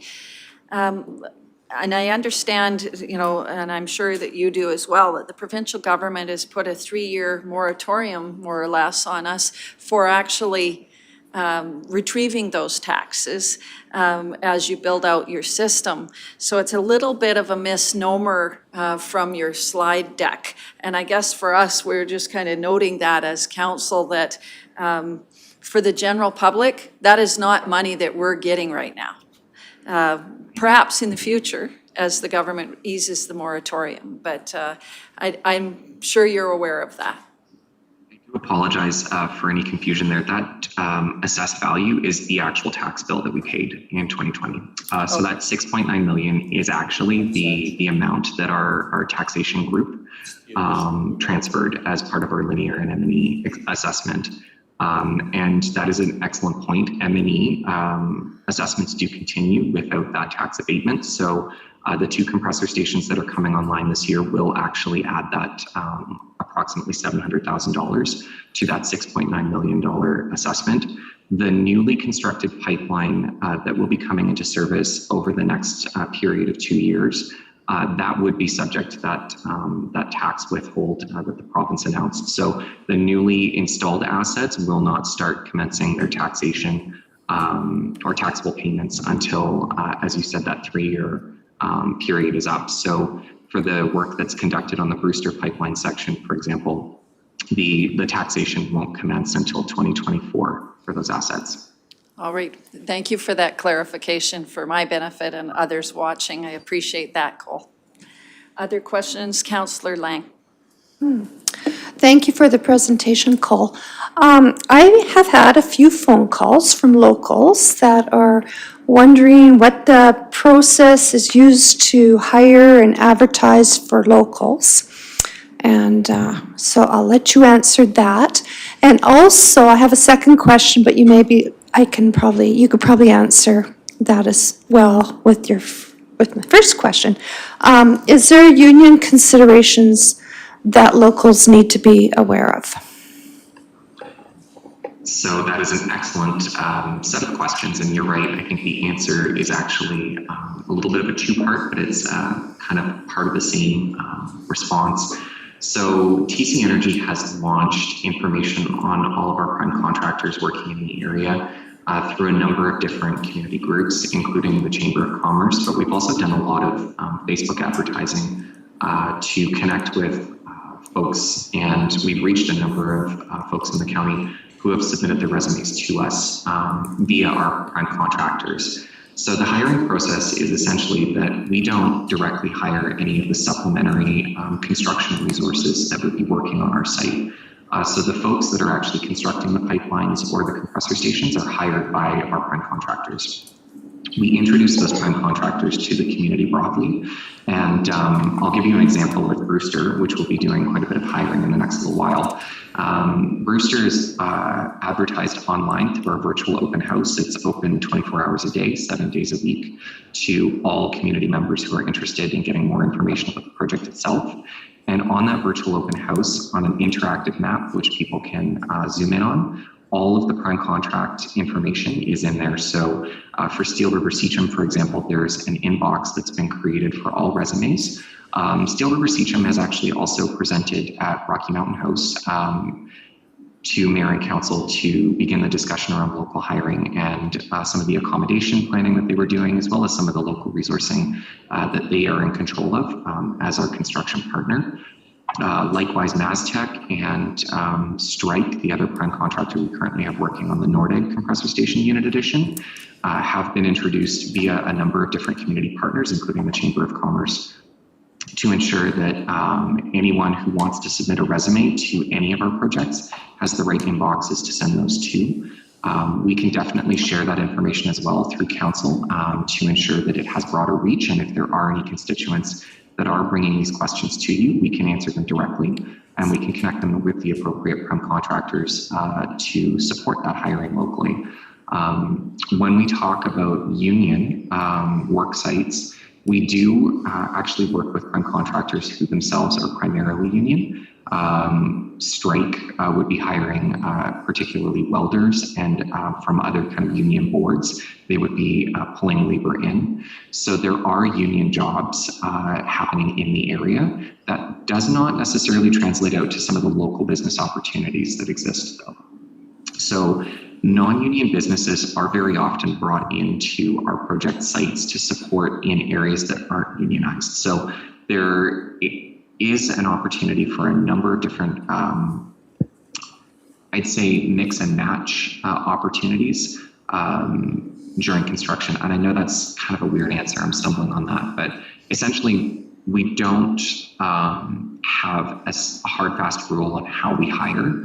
but we leave it to our prime. And so the prime focus on potentially procuring union resources would then be kind of how they pull jobs. And so union boards are a good place for people to be looking for work if they are members of various unions that are represented on construction sites. But again, not all of our jobs are union either. And we haven't procured all of our prime contractors. And so, for example, with Mass Tech, we have both union and non-union services. And with Steel River Seacham, we have both union and non-union services in the area. All right, very well. Councillor Lang has a supplemental. So thank you for that. From what I'm hearing, most of the locals that have phoned me are non-union. And just from listening to you, sounds like there's quite a few prime contractors. I think it would be beneficial for our locals if perhaps you, and maybe you did, maybe I didn't catch this, listed the prime contractors on your website. Because I think a lot of them don't know where to go and who all the hiring folks are. We actually do have them, just for clarification, listed on our 2021 NGTL.com website for all of our NGTL work that's happening kind of currently on that project. So for the 2021 suite of work, Nordic and Brewster Pipeline Section prime contractor information is already up. So folks can definitely visit 2021ngtl.com or tcenergyopenhouse.com, and all of the information on our prime contractors active in the area for the 2021 suite of work that was conducted and licensed under the 2021 project are up there already. And those email addresses that I also mentioned are also available to folks publicly. We have a fact sheet that we can send along that contains all of that information as well. And also, as I mentioned, advertised all of that as part of our local spend reporting back to the community as well. So that those geo-targeted Facebook ads talking about what our 2020 spend baseline was in Clearwater County. And then pushing through, we will be doing more advertising with those quarterly updates on local spend and economic participation going forward. In the Clearwater County area, we actually saw,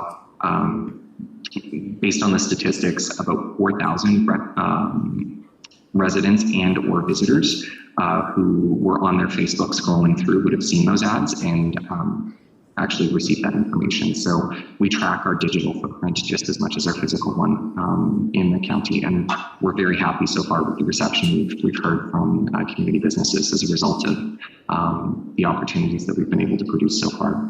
Okay, thank you. All right.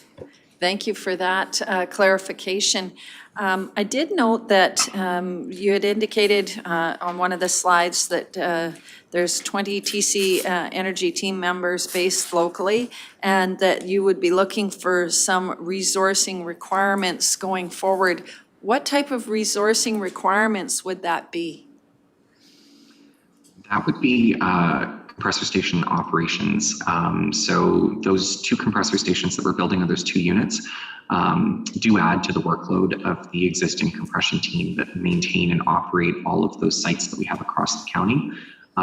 So our operations team would be looking at handling potentially 1 to 2 new positions at full commissioning once all of these construction activities are completed. And that's why I mentioned the relative long-term opportunities related to pipeline operations pale in comparison to the construction opportunities that we generate, simply due to the fact that once the pipelines are safely in operation, they don't require as much focus or manpower in order to continually maintain them. A lot of that actually also has to do with the fact that pipelines specifically, we monitor remotely 24 hours a day, 7 days a week via our control centers in Calgary and Houston.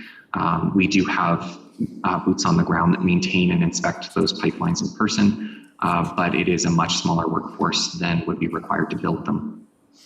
Absolutely, and thank you for that clarification as well. Are there any other questions from council?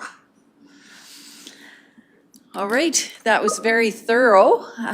If there's nothing else, then I'd like to take this opportunity to thank all of our friends from TC Energy. Again, very nice to see your smiling faces. We're excited about the work you're doing here in Clearwater County. It is, we can see the work happening in and around the community. We see trucks moving, we see the pipe yards coming together. I think it's a great opportunity for all, and we want to wish you a safe construction. And so I wanted to, again, thank you for your presentation. If there's no other questions, we would like to look to our council to receive TC Energy delegates' update on the proposed NGTL West Path delivery for 2022 project as presented. I'm just trying to look who was quicker. Councillor Duncan, those in favor? That is carried. Thank you again for providing us with a very thorough update. And just thank you to Clearwater County and to the Clearwater County Emergency Services team. One thing I missed in the presentation that I just wanted to highlight is the donation that we are proud to announce today with them to support the regional emergency training facility that they are proposing in Leslieville. So we look forward to continuing our work with them and hopefully plan a celebration later this summer at that site in conjunction with potentially our friends at West Central stakeholders. So thank you again for your time today. We all appreciate it, and we wish you the best as we move forward this summer safely. All right, I'm curious what this announcement really entails. Can we get details, or is this one of these teaser alerts?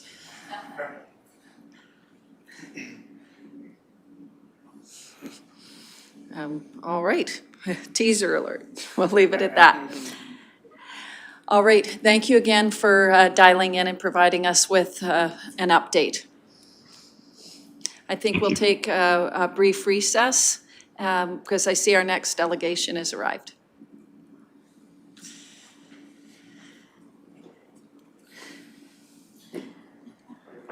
I feel like I'm on a cliffhanger.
All right, it's 11:05 and we're returning from a brief recess to get our next delegation ready. Just before we go on, being a human being, I did miss one step in our last delegation that we needed to authorize TC Energy delegates to Preston, Seier, Cole Thompson, Josh Pentland, and Lisa Deck participation in that council for today, our regular meeting through via electronic communications. So that was my oops, folks. So I'm just looking for somebody to make that motion. Councillor Lougheed, those in favor? All right, we got it. We're not, I'm fallible, I apologize. That brings us to our next group. We're going to back up to 4.2. We've got the lovely ladies here from the Chamber of Commerce, from Rocky Chamber of Commerce. We're going to do a round of introductions. I know you probably all know us already, but we like introducing ourselves so much.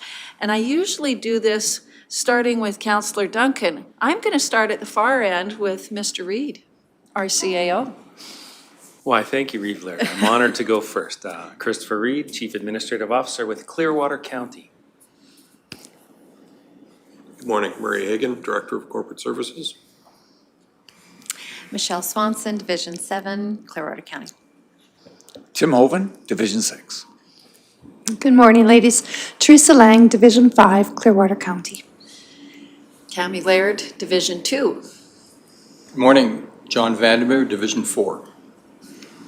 Good morning, Darrell Lougheed, Councillor for Division 3. Hello, Jim Duncan, Councillor Division 1. All right, if you want to introduce yourselves, I know that we all know you, but it's good for the folks who are tuning in. I'm Susan Roper, the current treasurer for the Rocky Chamber. Thank you. Michelle Meatheringham, Administrative Executive Community Liaison for the Rocky Chamber. Colleen Dwyer, current president, Rocky Chamber. All right. Thank you for coming in. It's always great to have our friends from the Rocky Chamber of Commerce and to provide us with an update and presentation. I know that you've got some exciting new developments to share with us and anybody else who's watching today. So I'll let you jump right in. Thank you. Good morning, and thank you for the opportunity to present at today's meeting. We would like to take a few moments to share with everyone some of the projects the Chamber has been working on over the past year and a half or so.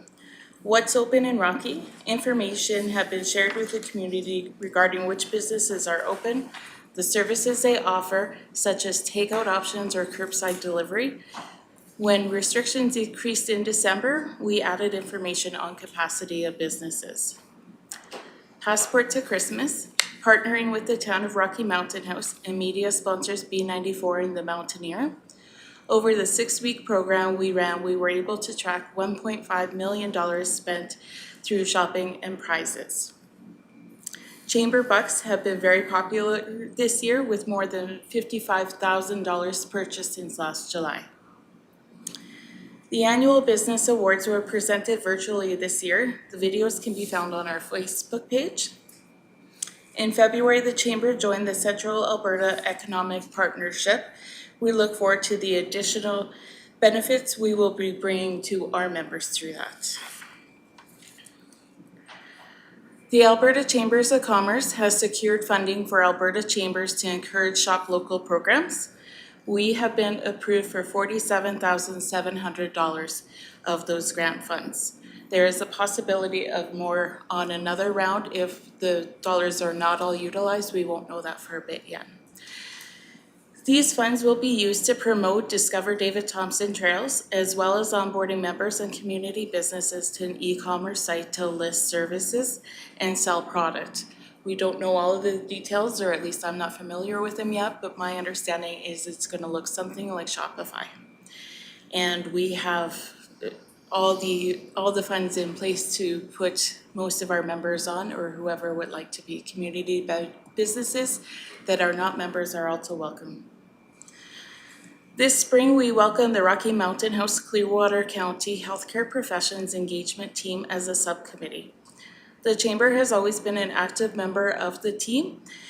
The partnership will allow work to be streamlined, resulting in efficiency. We have transitioned our regular lunch and learns to virtual meetings. They have been well attended, and we will be using this format for some meetings going forward.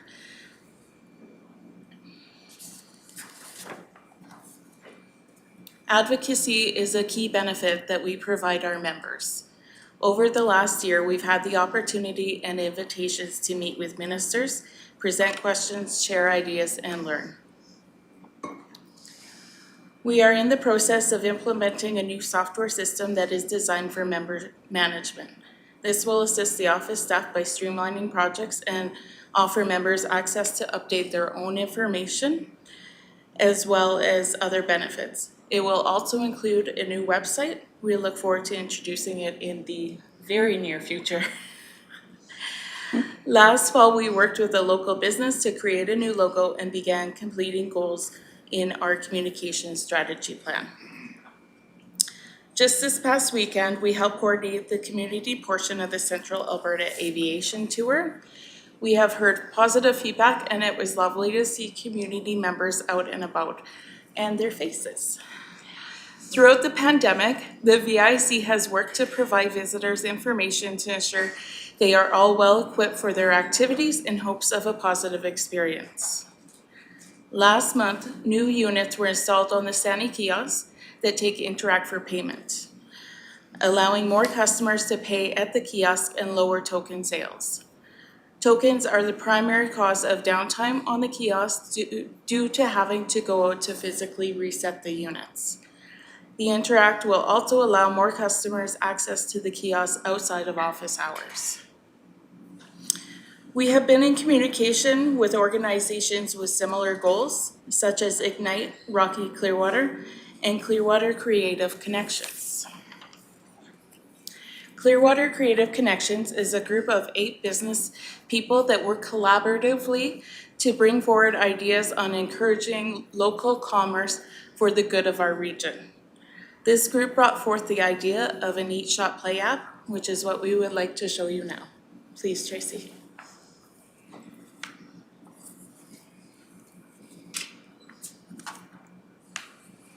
Hello, we're excited to walk you through the Discover David Thompson Trails mobile app. As you can see, we have the header image, and users will download on Android and Apple the app by its name. Then you can have individual sections within. In this case, we have an Eat, Shop, Play, and a Live, Work, Stay section. And all of these are customizable along with the images.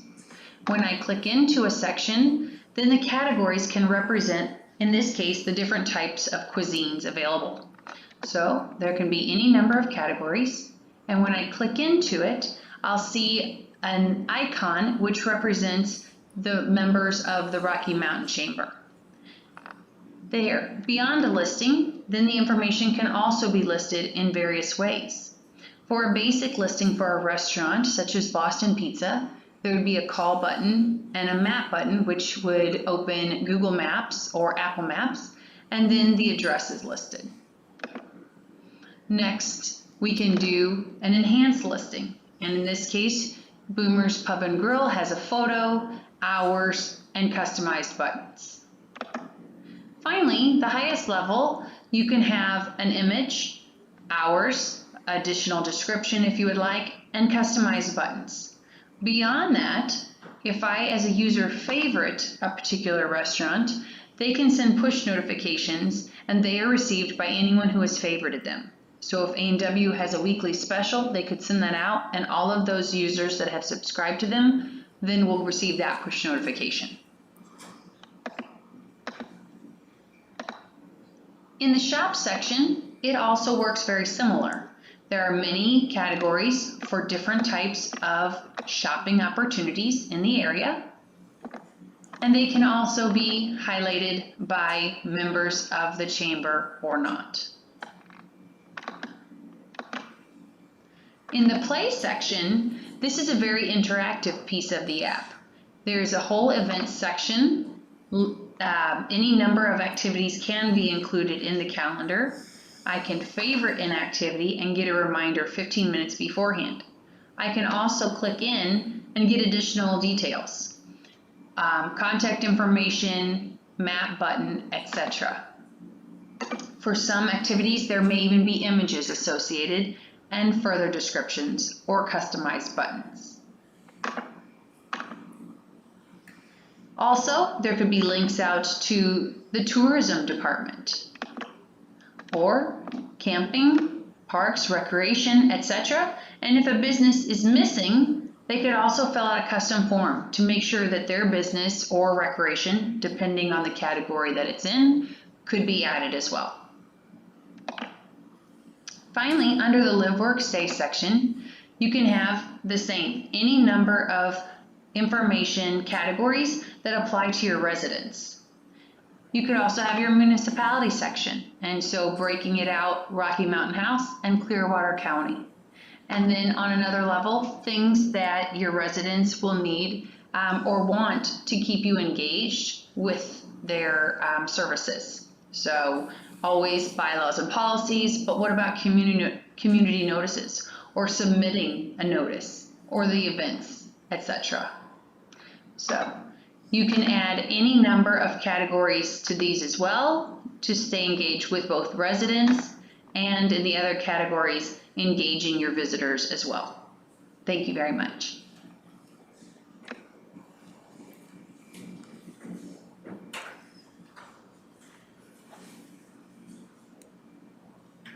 All right.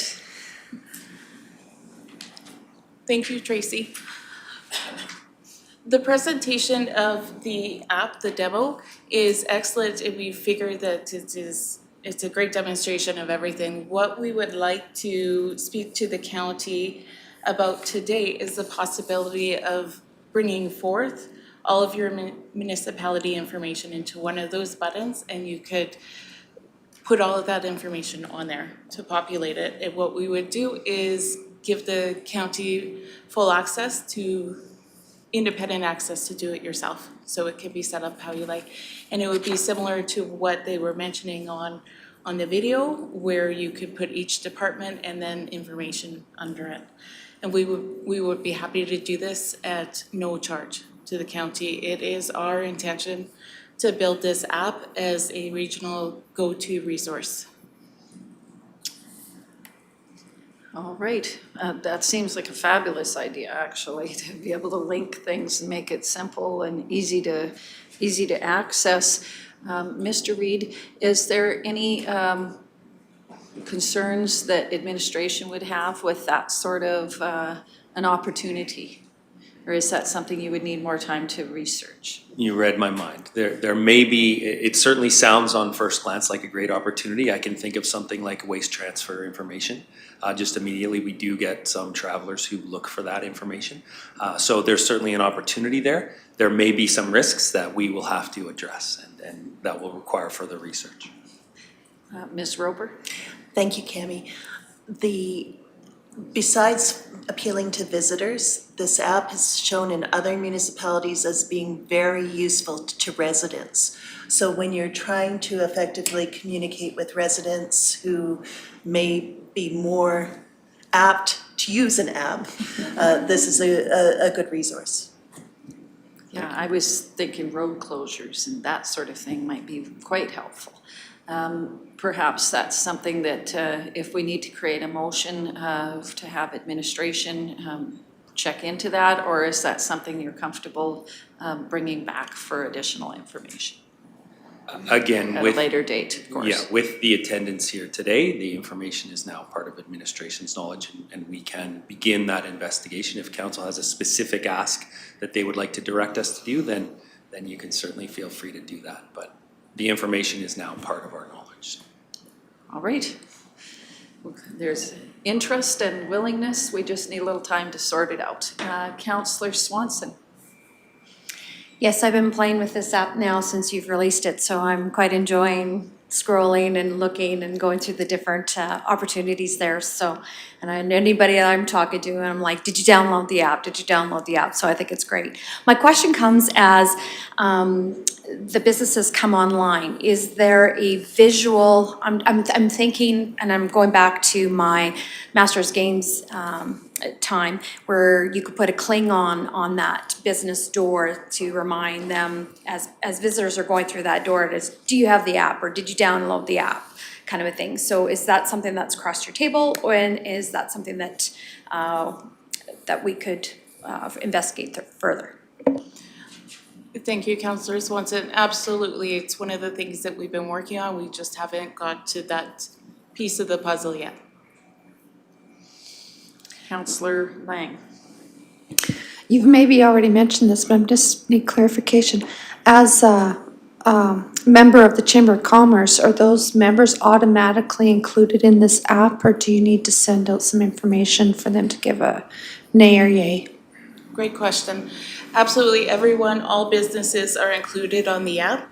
The members have more options and so on. A non-member simply has their name and a call button. A member has their name, call button, and a map.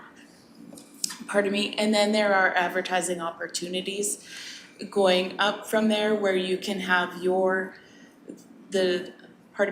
description and photo, as well as information on your business, different links. It goes into independent access, and then the final level is with the push notification to it. Other questions or comments? Deputy Reeve Vandermeer. Sure, thank you. I just observed that the Chamber has been extremely active during this COVID time. I'm impressed by the amount of progress you've made, the new things you've tackled during this time, and the services that you're making available to the community. So just congratulations on that. And also, your joining CAPE, I think, is a great move. We appreciate that over at CAPE. And we have some very positive and expansionary ideas that I know you can help us support and participate in as we go forward. So thank you for that. Thank you. Shining examples of not suppressing that Alberta energy to get things done. We're very proud that you're accomplishing all of the things that you're doing.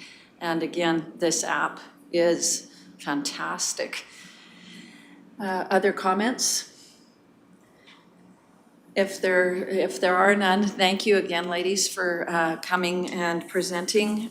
We'll have to find a way, perhaps even on our website, to maybe create some sort of linkage or something. That might be some of the research administration can do on our behalf, so that we can encourage people where we can. Keep up the great work. It's lovely to have that kind of energy happening in a world that feels quite relieved from what felt like a bit of suppression for a bit.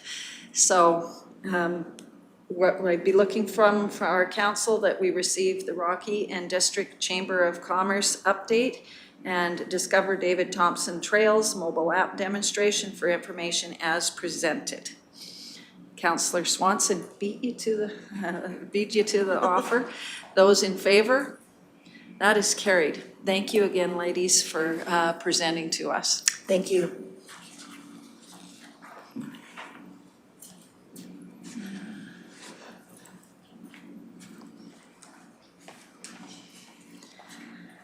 Okay, that brings us back to 6.1.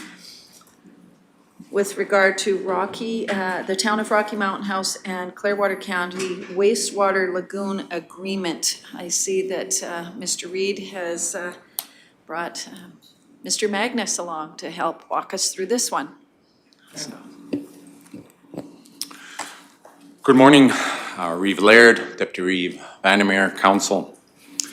On June 21st, 2021, administration presented an update and timeline of the current wastewater lagoon agreement between the Town of Rocky Mountain House and Clearwater County to the Strategic Planning Council Committee of the Whole. The recommendation from the committee was for administration to reach out to the town of Rocky Mountain House regarding their agreement. As such, staff has put forward a recommendation that council directs administration to connect with the town of Rocky Mountain House to schedule an intermunicipal collaboration committee meeting at the first opportunity to discuss the Wastewater Lagoon agreement between the town of Rocky Mountain House and Clearwater County with the intent of renewing and modernizing the agreement. Further to this, Town Council passed a resolution at the July 6th regular council meeting to schedule an intermunicipal collaboration committee meeting to discuss the Lagoon agreement with Clearwater County. And hence they've forwarded a number of date and time options for Clearwater County Council's consideration in regards to an upcoming intermunicipal collaboration committee meeting. I will present those dates to council and then leave it with council in terms of discussion in regards to these dates and the motion itself.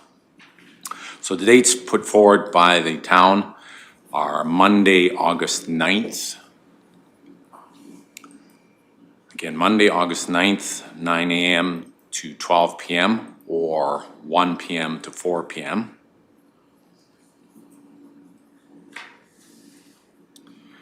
The second date presented was Thursday, August 12th. Again, either in the morning, 9 a.m. to 12 p.m. or 1 p.m. to 4 p.m. And the final date that was given as an option was Monday, August 23rd, 9 a.m. to 12 p.m.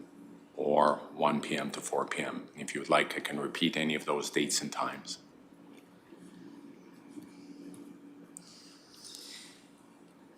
So I will turn it over to council for discussion purposes. All right. Councillor Swanson.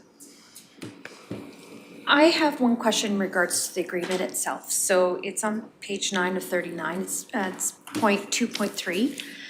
It's in regards to the term, and in there it says that either party may initiate the renewal process, providing at least 2 years' notice, which is fine. And it says that the party receiving the renewal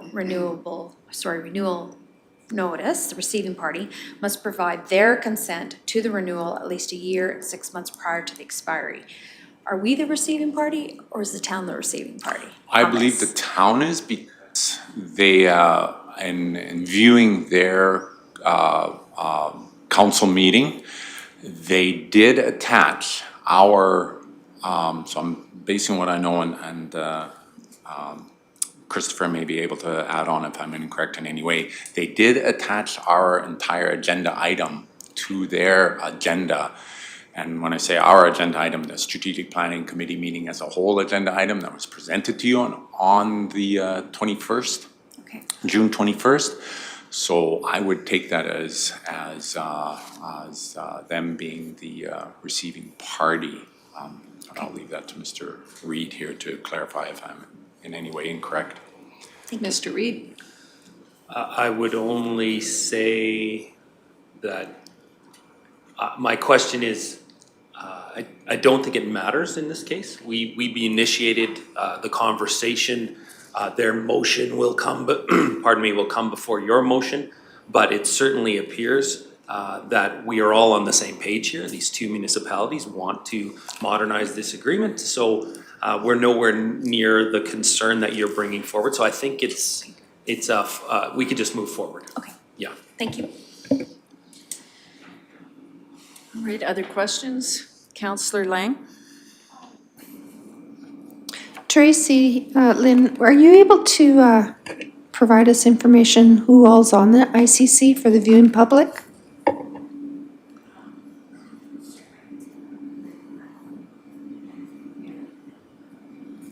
What about ours?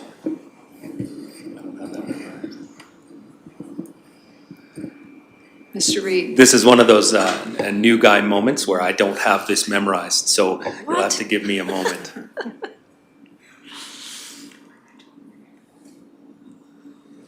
All right, I know that it takes a moment to look these things up. Right.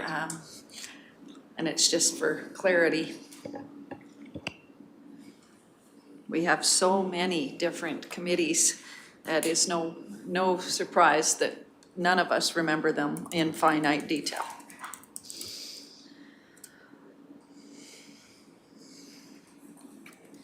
So in the meantime, while they're looking that up, are there other ideas, thoughts? One that comes to mind with the dates being presented. I know that we don't have our council meeting until, I believe it would be August the 24th. Because we don't have one earlier because we recognize lots of folks are doing farming type of business, agribusiness. So that may preclude the first two meeting dates. So yes, to confirm, we do have our only meeting is August 24th. We discussed something else for August 23rd the other day, and I can't remember what that was. Yes, I can't remember either. Something on the 23rd. I think it was the MDP. Yes, it was. So with that, that would perhaps give staff time to review things as well. Are we more inclined to aim for the Monday, the August the 23rd date?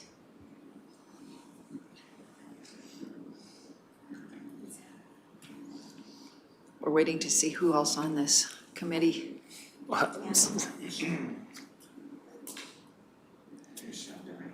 So in respect to Clearwater County, it is Yes. Councillors Lang and Councillor Hoven. And of course, Reeve Laird. Okay. So now we know who needs to check their calendars. Councillor Hoven. My notes, I didn't believe I was on it. There's two RCC committees, there's one that's involved with the IDPs, right? that's the ICP committee. So- I'm on the Caroline ICC committee. There's, if I may. it's Reeve, Please. Deputy Reeve, and maybe one other person Can- is I think. Okay, Can you give us till perhaps after lunch and How about can we do clarify that? this properly? all right. Well, I'm going to motion then to table this until we have an opportunity to clarify that. Those in favor of tabling it? That is carried. All right, I'm going to just jot that we've tabled it so I can remember from myself. That then allows us to move on to the Mr. Reed?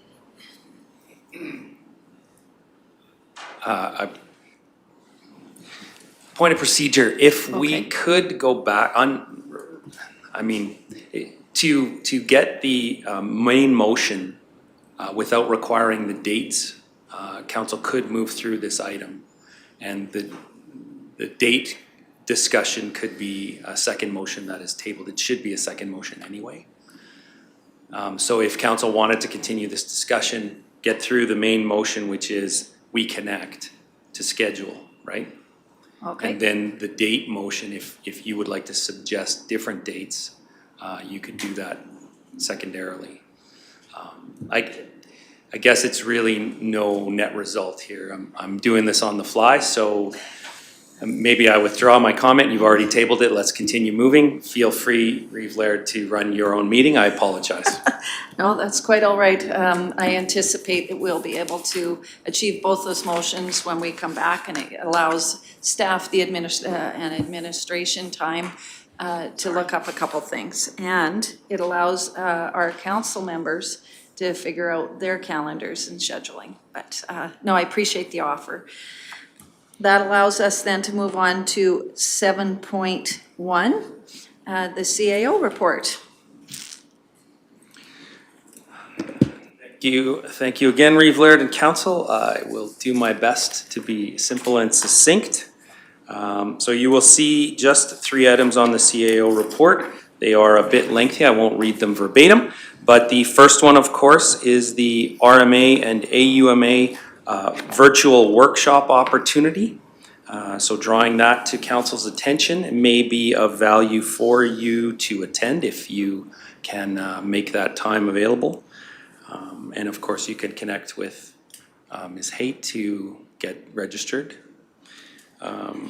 The item 2, the Economic Developers Alberta is offering a 4-week course called Economic Development for Elected Officials. Again, this is the type of thing that we wanted to bring to your attention.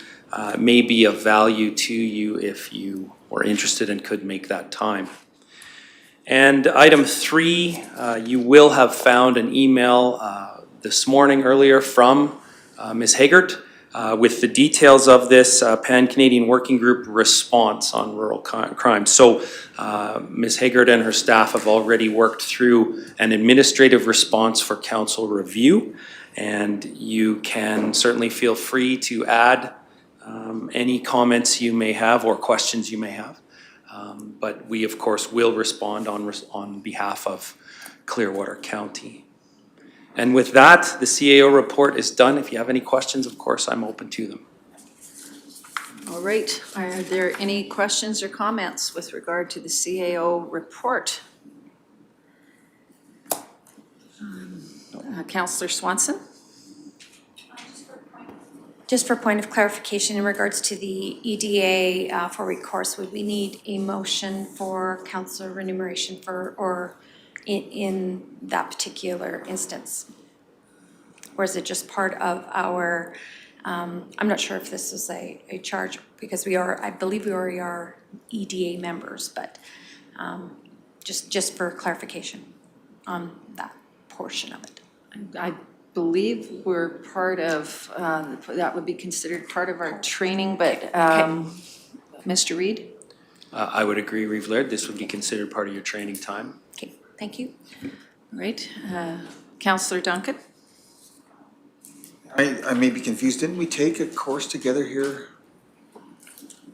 It was the Economic Development 101 or something. I thought we all took part in that, right? It was, and we all got a certificate or something. Anyway, I just, some of this looks to me like a repeat of, maybe this is expanding on what we took as a group. We spent a whole day at the subway room there doing this last year, I believe, or the year before. So. Thank you for that reminder. We did certainly do that. I don't know if, as you said, if this is building on that knowledge or not. So maybe there's opportunity to have administration just reach out a little bit and find out a little more detail on this for those who'd like to participate.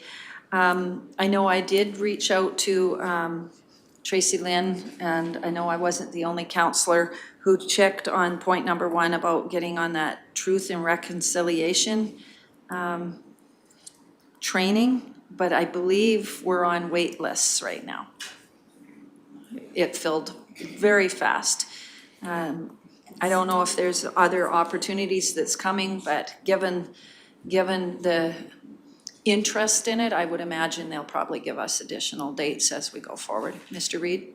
Flying quickly as she does, Ms. Haight has pulled up on your screen, on our big screens, you can see some of the details.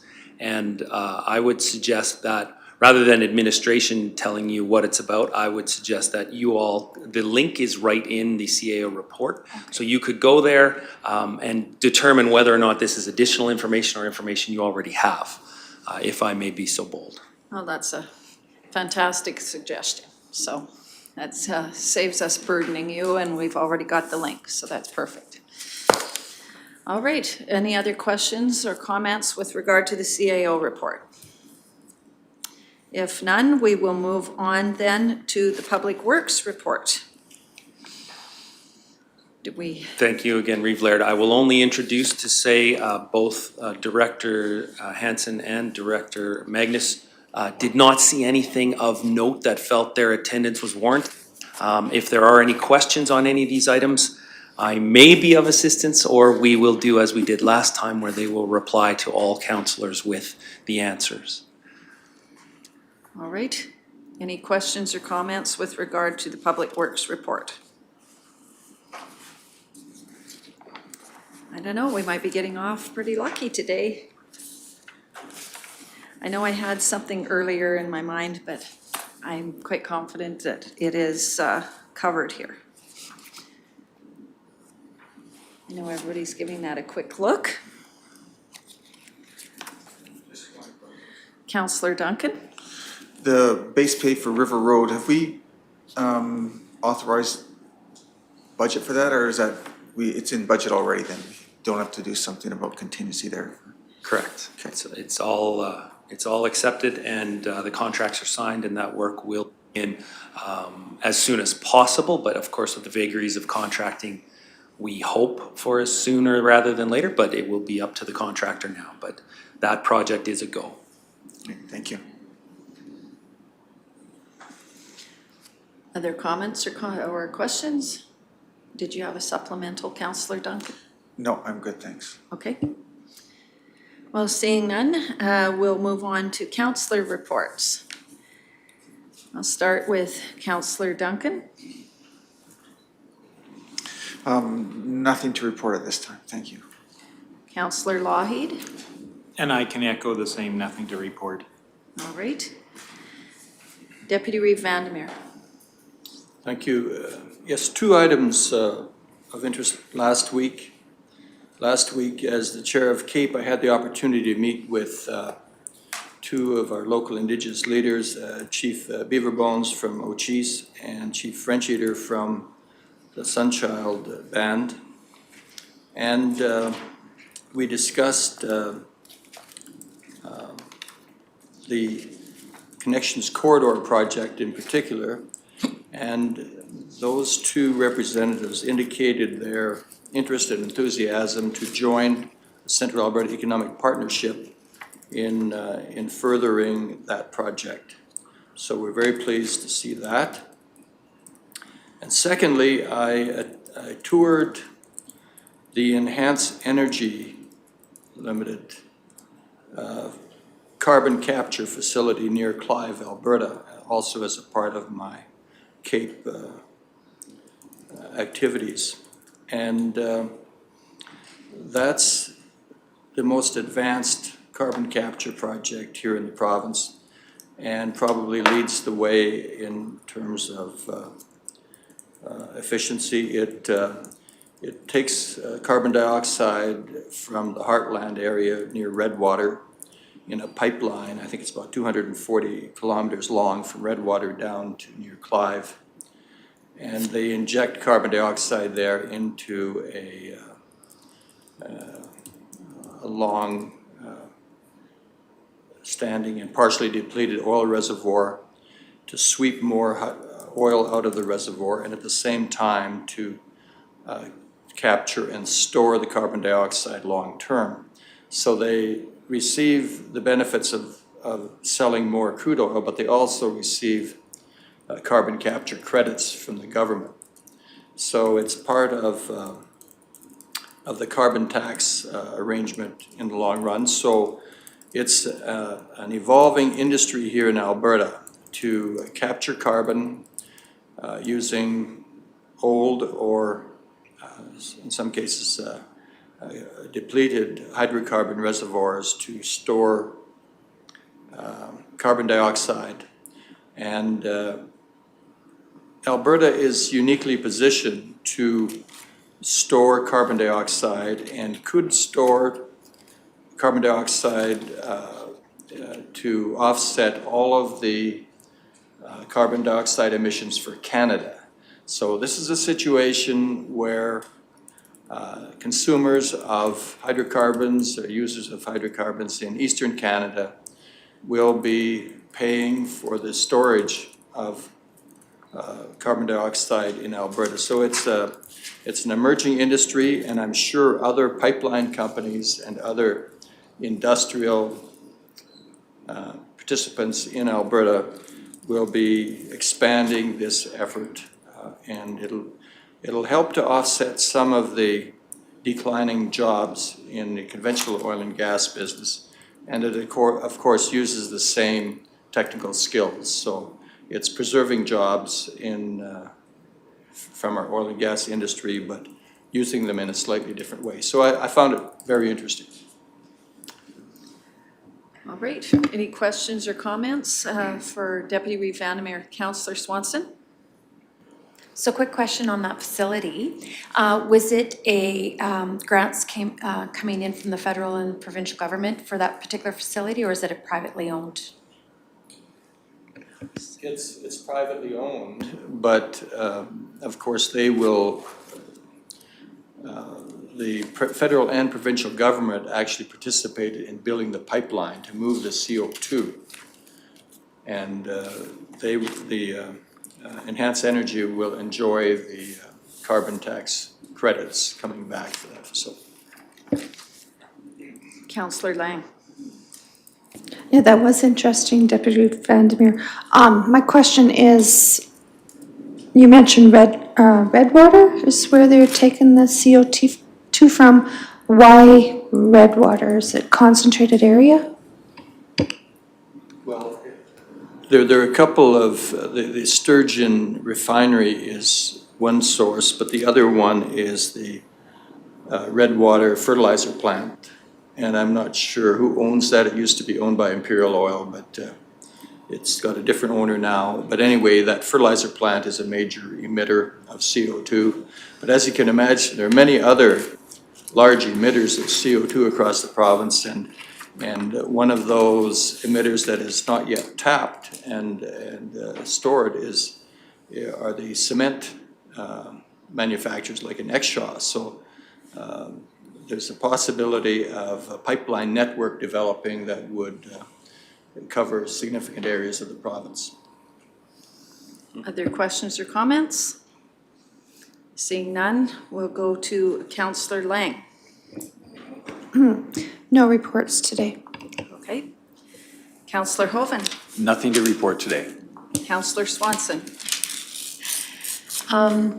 I did attend the Cape Annual General Meeting online and did manage to take in a few of the MDP open houses, and also with the grand opening of the North Saskatchewan River Park, covered grandstands, and the spray park. It was a hot day. It was nice to go by the spray park. Yeah, that was, other than that, it was a quiet few weeks, which was great. All right. That brings it to me. I also attended the Cape Annual General Meeting via virtual. There was some very good discussion from Premier Kenney. It was very positive, and I think that bodes well for our province and our region. I was fortunate enough to participate in the grand opening of the River Park with the grandstand and the splash park. It was a great day to watch the little people in the water enjoying themselves, and all the smiles that our community was happily sporting for everybody to see.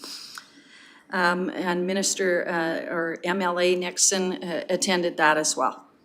So it was very well attended.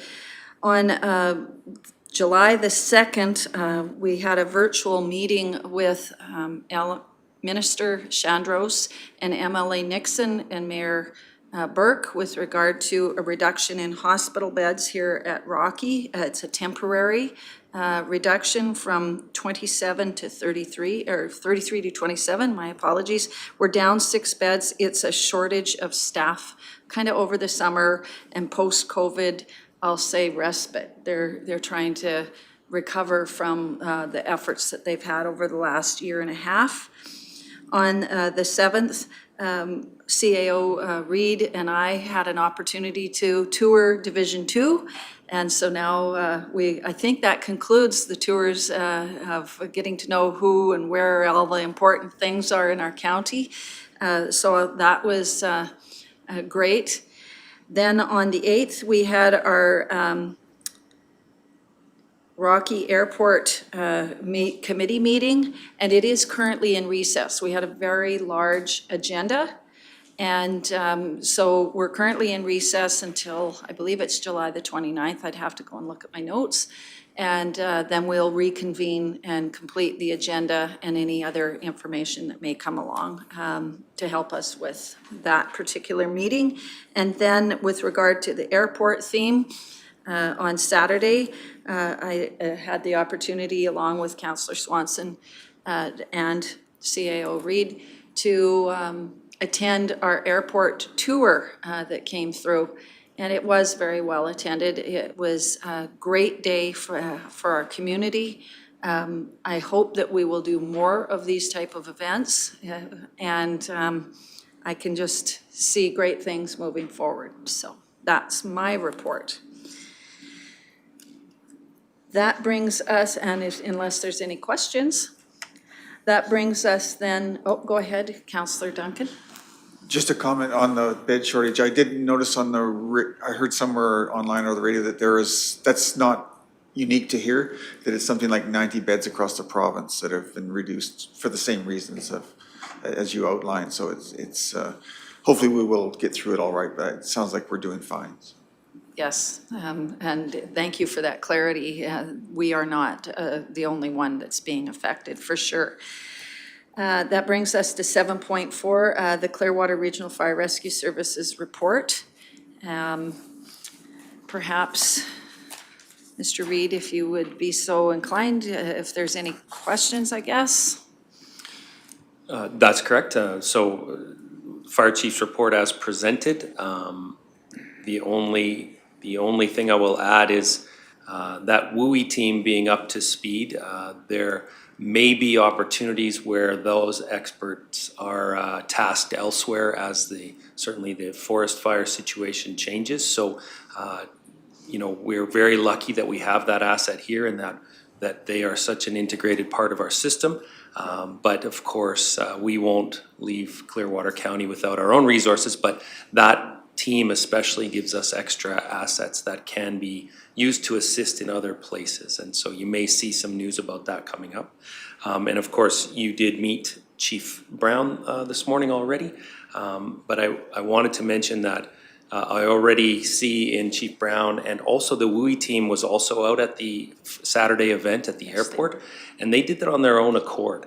The team that we have in that regional fire is much like or the same as the team we have in the county staff as a whole. Their impression was that they would be able to go and learn something about the place that they have chosen to live and work. That was their only motive to be there, and they were excellent ambassadors for us during the part of the day that they attended.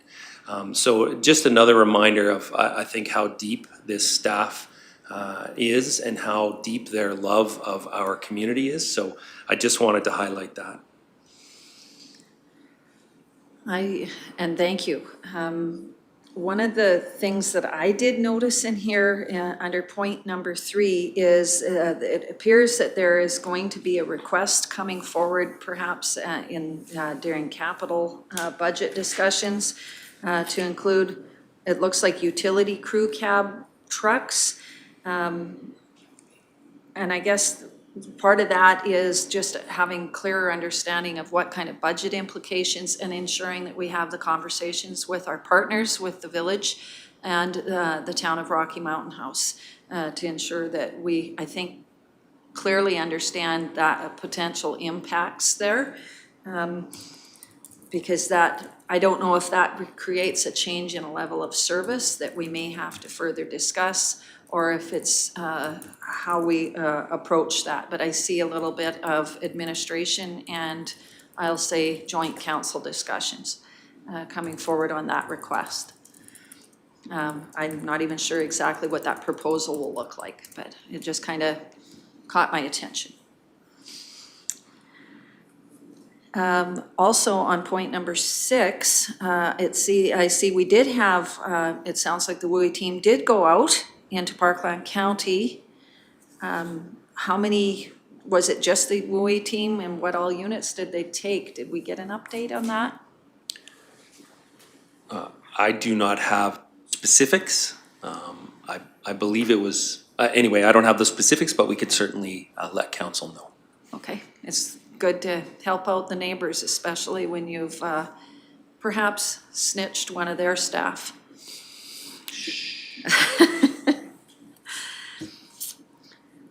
And then I see they've been doing lots of training, so good. They're doing some hazardous materials and their regular firefighting duties, and even some swift water rescue with some of the SAR search and rescue folks. So We're keeping them busy, and it sounds like Mr. Brown, Chief Brown, will have his hands full keeping up with all of that. If there's any questions, this is your chance. If not, we're looking for a motion to accept the reports as information. Councillor Hoven? Those in favor? That is carried. How are we doing on time? Well, do we think we want to go through all that correspondence, or we're a few minutes out? Perhaps we can tackle it. Mr. Reid? We do have the ICC information. Oh, okay. Fine working right hand, who is to my right, Ms. Haight, has for the county ICC, we can identify that it is Reeve Laird, Teresa Lang, and Daryl Lougheed is the alternate. So if we'd like to motion to lift that from the table, and we can get that completed as well. Councillor Duncan, those in favor? That is carried. So again, the ICC is Councillor Lougheed, Councillor Lang, and myself. So I guess we need to just bop back to 6.1, and if we can figure out dates that work best. Mr. Reid? Just to remind council, so Rocky Mountain House has offered the following dates: August 9th, August 12th, and August 23rd. Okay. If those dates would work for your committee, we could reply in kind. Or if you have other suggestions, that would be fine as well. Councillor Hoven? I was going to move the staff recommendation so we can move forward with the ICC meeting. Yes. And then, I don't know, do we need to have a council motion to pick dates, or can it just be the ICC committee doing that? I think the ICC committee can do that. So we have a motion to, as recommended, from Councillor Hoven. Any other questions? Seeing none, those in favor? That is carried. And thank you for that. Perfect. That's very helpful to us.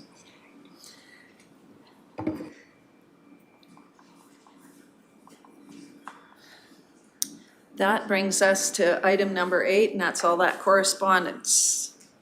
We have 16 different correspondence available for our viewing pleasure.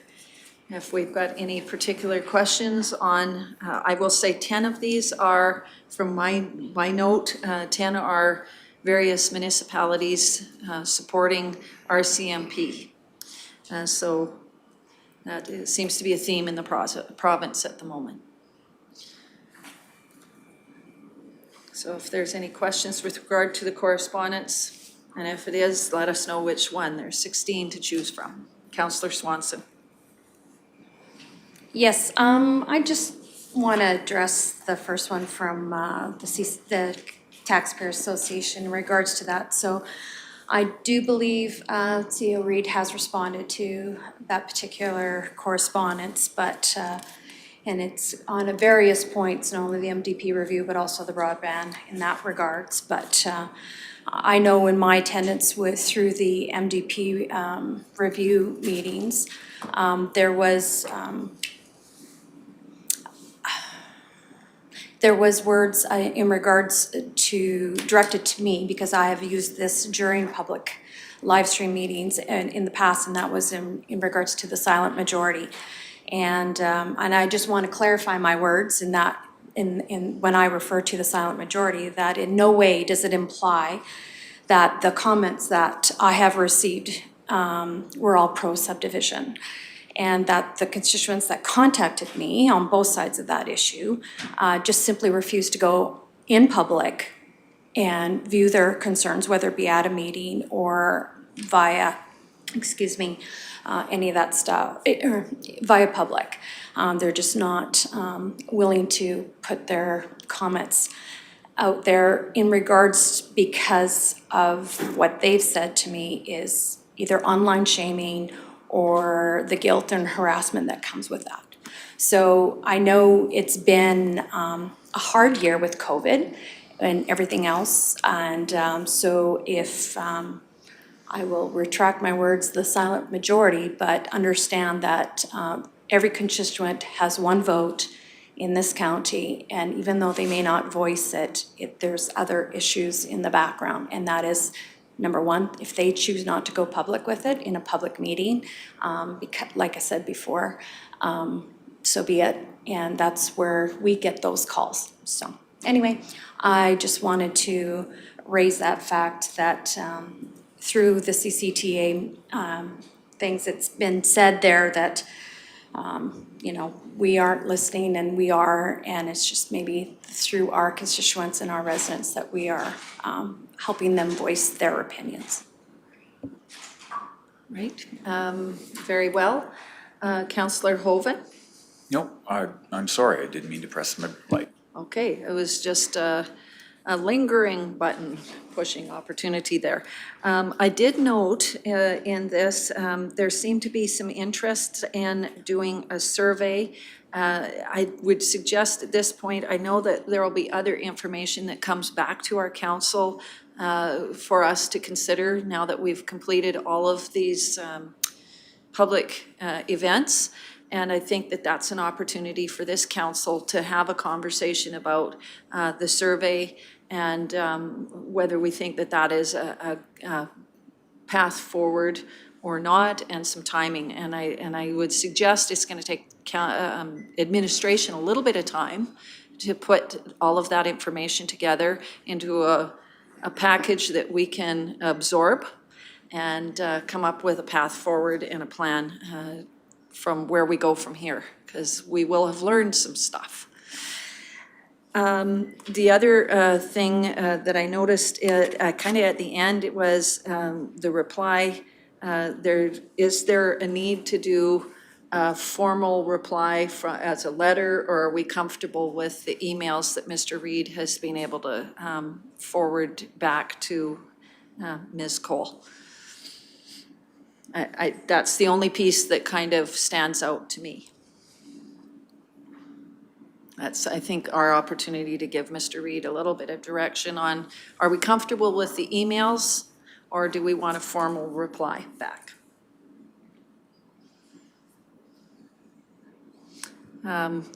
So Councillor Swanson?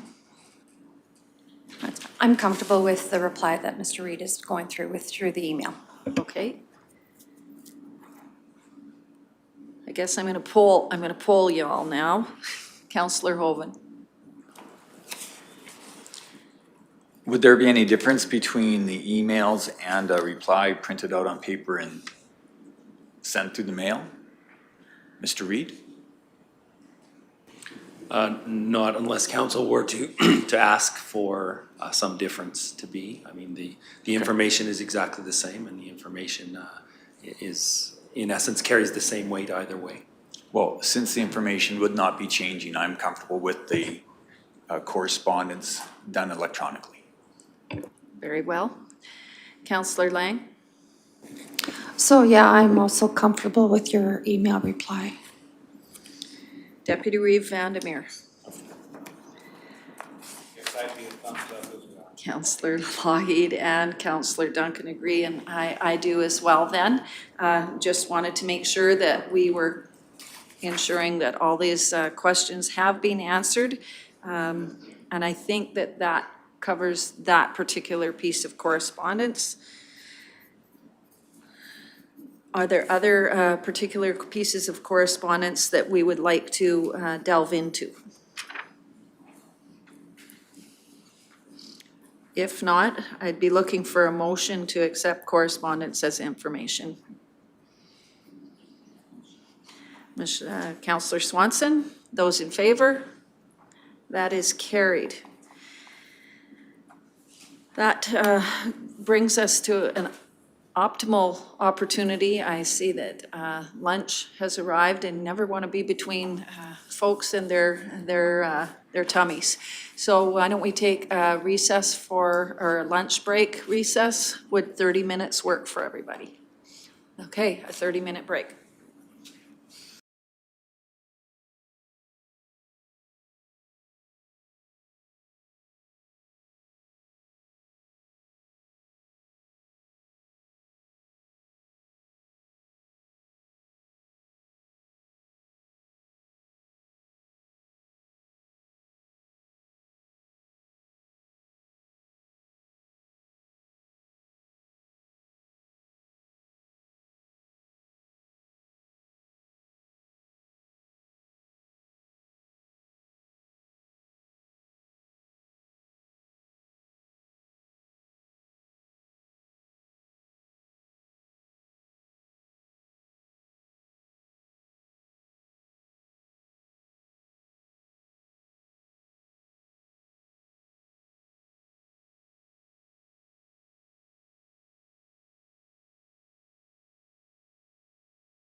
All right, we are resuming our meeting at 12:48. Thank you for allowing us a slightly longer lunch than we planned. That brings us to agenda item 9, notices of motion. Do we have any notices of motion? Councillor Hoven? Crime Watch has been working with the developer of the Light Catch mobile application for dealing with rural crime. And I do have a notice of motion for that effect. That council directs administration to provide a report with information on the Light Catch Ambassador Program for the mobile application and other similar comparable mobile application options, and that the report include any policy and financial implications. And I'll email that to you, Tracy. Okay. Do we have any questions of that? If there's no questions or comments, those in favor? There you go. There's your notice of motion. We'll look forward to that information coming back. We didn't have a timeline on that or anything, just when it fits in? Okay. That brings us to our closed session. I'm looking for a motion to go in camera. It is 12:50. Councillor Swanson, those in favor? All right. That's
Can I just adjourn? All right, we're returning from our in-camera. It is 1:59.